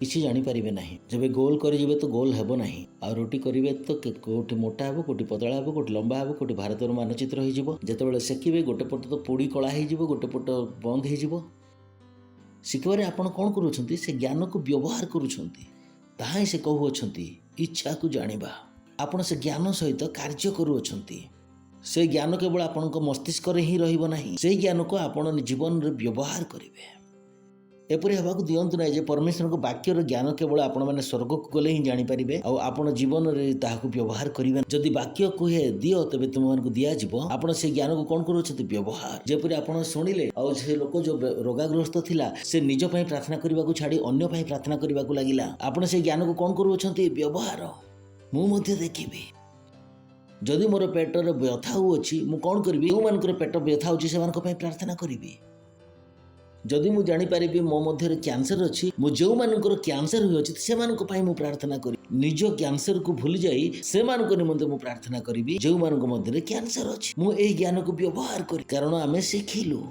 एही ज्ञान आपण मस्तिष्क रे ही रही जाए नाही एही ज्ञान सहित आपण कार्य करू एहा ही से कहू अछन आपण से ज्ञान को व्यवहार करंतु एही ज्ञान को जानिबार शक्ति आपण ठारे थिबा उचित एही ज्ञान केवल आपण मस्तिष्क रे ही न जे रोटी ए प्रकार करा जाए आपण जानतु रोटी करंतु एही वाक्य को व्यवहार करंतु एही वाक्य को देखंतु जे एहा कार्य करू अछि ना नाही काहे कि कारण वाक्य कार्य करूताए प्रेज द लॉर्ड हालेलुया एहा से कहू अछन एणु ताहा सुनिबा दिन ठारू आम्भे माने मध्ये तुम मानक निमंते प्रार्थना और विनती करिवार क्षांत हेउ नाहु जे प्रति माने संपूर्ण रूपे ईश्वरक अभिमत ज्ञात होई समस्त आत्मिक ज्ञान और बुद्धि रे परिपूर्ण केउ ज्ञान କେଉଁ ଜ୍ଞାନ ଯାହାକୁ ଆପଣ କ'ଣ କରୁଅଛନ୍ତି ବ୍ୟବହାର सहभागितार ज्ञान पार्टिसिपेशन कहतु पार्टिसिपेशन ठीक अच्छे ना रोटी बनैबार ज्ञान केवल केउठारे नथिबो मस्तिष्क ही नथि आपण कौन कले रोटी को कले जेतेबेले से कहले नित्य प्रार्थना करने को बंद कले ना ओ से अन्यमान निमंते प्रार्थना करथिले मु मध्ये कोन करबी अन्यमान को प्रार्थना करिबी जदि से वाक्य प्रचार करथिले तो तबे मु मध्ये कोन करबी प्रचार जदि से एहा करिके आगो को बढ़ुथिले तबे मु मध्ये एहा करिके आगो को बढ़िबी प्रेज द लॉर्ड हालेलुया आउ एहा ही से प्रार्थना करूछ से जानी जे ये लोक मैंने कि प्रकार आगे बढ़ से अन्य मान प्रार्थना करके आगे को बढ़ुले से सुसमाचार शुणाई आगे को बढ़ुले से कहते जदि मु अन्य मान प्रार्थना करी आगे को बढ़ुली जदि मु सुसमाचार शुणाई आगे को बढ़ुली तेरे मुझे कौन शिखाइबी से कौन करूँ से अन्य मान कौन करूँ सुसमाचार शुणा praise the lord hallelujah you know आपण डॉक्टर होई जने धनी हेबे तेबे आपण संतान मान को कौन कहबे तू मध्ये कौन जा डॉक्टर सत्य ना आपण जानछन जदि आपण एही प्रकार भाबरे धनी होई अछन आपण संतान मध्ये कोन हेबो धनी एही से कहउछन्ती आमे अन्य मान को निमंते प्रार्थना करी आगो को बढ़िलु आमे अन्य को सुसमाचार सुनाई आगो को बढ़िलु आ एहा ही परमेश्वर चाहंती ये आपण कोन करिवे अन्य मान को प्रार्थना करिवे आपण कोन करिवे सत्य को ज्ञात हेबे से कोन कहले आमे परमेश्वर ठार प्रार्थना करू अछु जे प्रकार तुमको अनुग्रह एवं शांति मिलुथिबो praise the lord hallelujah hallelujah यही मोर प्रार्थना जे आपण कौन करंतु एही वाक्य को व्यवहार करंतु आपण अन्य पाई प्रार्थना करंतु अन्य मान को पाई प्रार्थना करंतु आपण भाबंतु ना जे मो पाखरे टाइम नाही आपण को पाखरे बहुत टाइम अछि जानतु अन्य मान को पाई प्रार्थना करंतु केवल मन स्थिर करंतु कि ओ आज मु सेमान को पाई प्रार्थना करबी जहा को कैंसर होई सेमान को पाई प्रार्थना करबी जहार जो समस्या मध्ये दे आपण जाऊ अछंती से समस्या मध्ये दे अनेक लोक जाऊ अछंती आपण निजर टाइम टेबल बनै परिबे सेमान को पाई कोन करि परिबे प्रार्थना शुणुंट आप बुझीपार्टी कि परमेश्वर यहाँ ही चाहती आपण कौन करेंगे शिक्षा देवा लोक हो जाए जेपरिक आपंकर दीप्ति बा तेज कौन हम अनंत काल पर्यंत यह परमेश्वर इच्छा 10 पद प्रभु को सर्वप्रकार संतुष्ट करने निमंते ताहांकी अयोग्य आचरण कर और ईश्वर तत्वज्ञान बढ़ी समस्त सत्कर्म कर जेबे आपण एई प्रकार कार्य करिवे जेबे आपण आत्मा गुड़ को लाभ करिवे आपन जीवन में किए प्रसन्न है परमेश्वर प्रसन्न है प्रेज द लॉर्ड मन अच्छे कि वर्तमान ही आम शिखी आसी अच्छु कौन ताहा प्लीजिंग गॉड परमेश्वर को संतुष्ट करिवार सीरीज सेठार आम यही विषय शिखिलु से कहले आपण यही कार्य करंतु कौन करिवे जदि आपण कौन शिखाइबे वाक्य तेबे परमेश्वर आपण ठार कौन हेबे खुशी आपण परमेश्वर को प्रसन्न करि पारिबे प्रेज द लॉर्ड जेपरि तुमर आचरण प्रभु को संतुष्ट करिवे जेपरि से कहू अछंतु जदि आपण ए प्रकार करिवे तेबे सही आचरण रे परमेश्वर कौन हुवंती प्रसन्न प्रेज द लॉर्ड तेबे अन्यर अमंगल करिवारे निजर टाइम को खराब करंतु ना अन्य मान सहित झगड़ा करिवारे जदि कौन से पिला भूल रास्तार जीवार देखा जाए आपण को आउ से माँ बापा से ध्यान दियंती नहीं आपण से पिला निमंते कौन करेंगे आउ से पिला कुआडे जीव ठीक रास्तार से माँ बापा पाख कौन आसु बुद्धि तो माँ बापा को ए प्रकार बुद्धि ना जे पिला कि प्रकार लालन पालन से निज निज पिला बर्बाद करके रखी अच्छा जदि मु प्रधानमंत्री होइजिबी सबुठार प्रथम से माँ बापा को जेल पठे जो मान पिला लालन पालन कर जना से जानती ना पिला कौन कर बह करनी छुआ जन्म करती और निज जीवन बंचु अच्छा छुआ जन्म कल कहीं जदि निजर जीवन बंचा चाहूच दैट्स व्हाट दे डू आमर जीवन मु कहे यही जीवन कहीं जन्म देल प्रेज द लॉर्ड हालेलुया से कौन कहते प्रभु को सर्व प्रकार संतुष्ट करने निमंते योग्य आचरण कर प्रेज द लॉर्ड हालेलुया आउ सर्व प्रकार कहतु सर्व प्रकार सत्कर्मर सर्व प्रकार सत्कर्मर कौन लिखाई गोटे कम नुहे सर्व प्रकार सत्कर्म ठीक अच्छे ना जहाँ सत्कर्म आउ सेठार कौन धरू आउ तुम्हें माने परमेश्वर ज्ञान रे वृद्धि पाओ आउ से यह कहू अछंती तेणु ही मु कहूथाए जे आपण चर्च रे बसी यीशु ख्रीष्ट को जानी परिबे जेपरि आपण सड़क को जाई अन्य काहा को हेले मध्ये यीशु को विषय न जेतेबेले पर्यंत आपण प्रार्थना करिथे मानन को लीडर करूना से पर्यंत आपण केबे मध्ये यीशु को जानी परिबे नाही जानतु सड़क को जानतु जन व्यक्ति बा पागल लोक को धरनंतु प्रार्थना करंतु आउ प्रार्थना करी ताहा को लीडर करी नियंतु तापर आप जापर जे वाक्य कि प्रकार मु बहुत लोक को देखी अच्छी प्रेज द लॉर्ड से कौन कहते परमेश्वर ज्ञान रे वृद्धि पाउथाओ कहतु वृद्धि पाउथाओ वृद्धि पाउथाओ वृद्धि पाउथाओ अटकी जातु ना कहतु अटकी जातु नहीं रही जातु नहीं जे प्रकार महिला माने हुअन्ते नहीं कि से खाद्य रोषेई करिबारे बढ़ी चलती जदि से 4 प्रकार खाद्य रांधिबा को कहा जाए से यूट्यूब देखिक आहरी अधिक 4 प्रकार खाद्य शिखी जाते आ ज्ञान मध्य कौन होता है खाद्य रोषेई करिबारे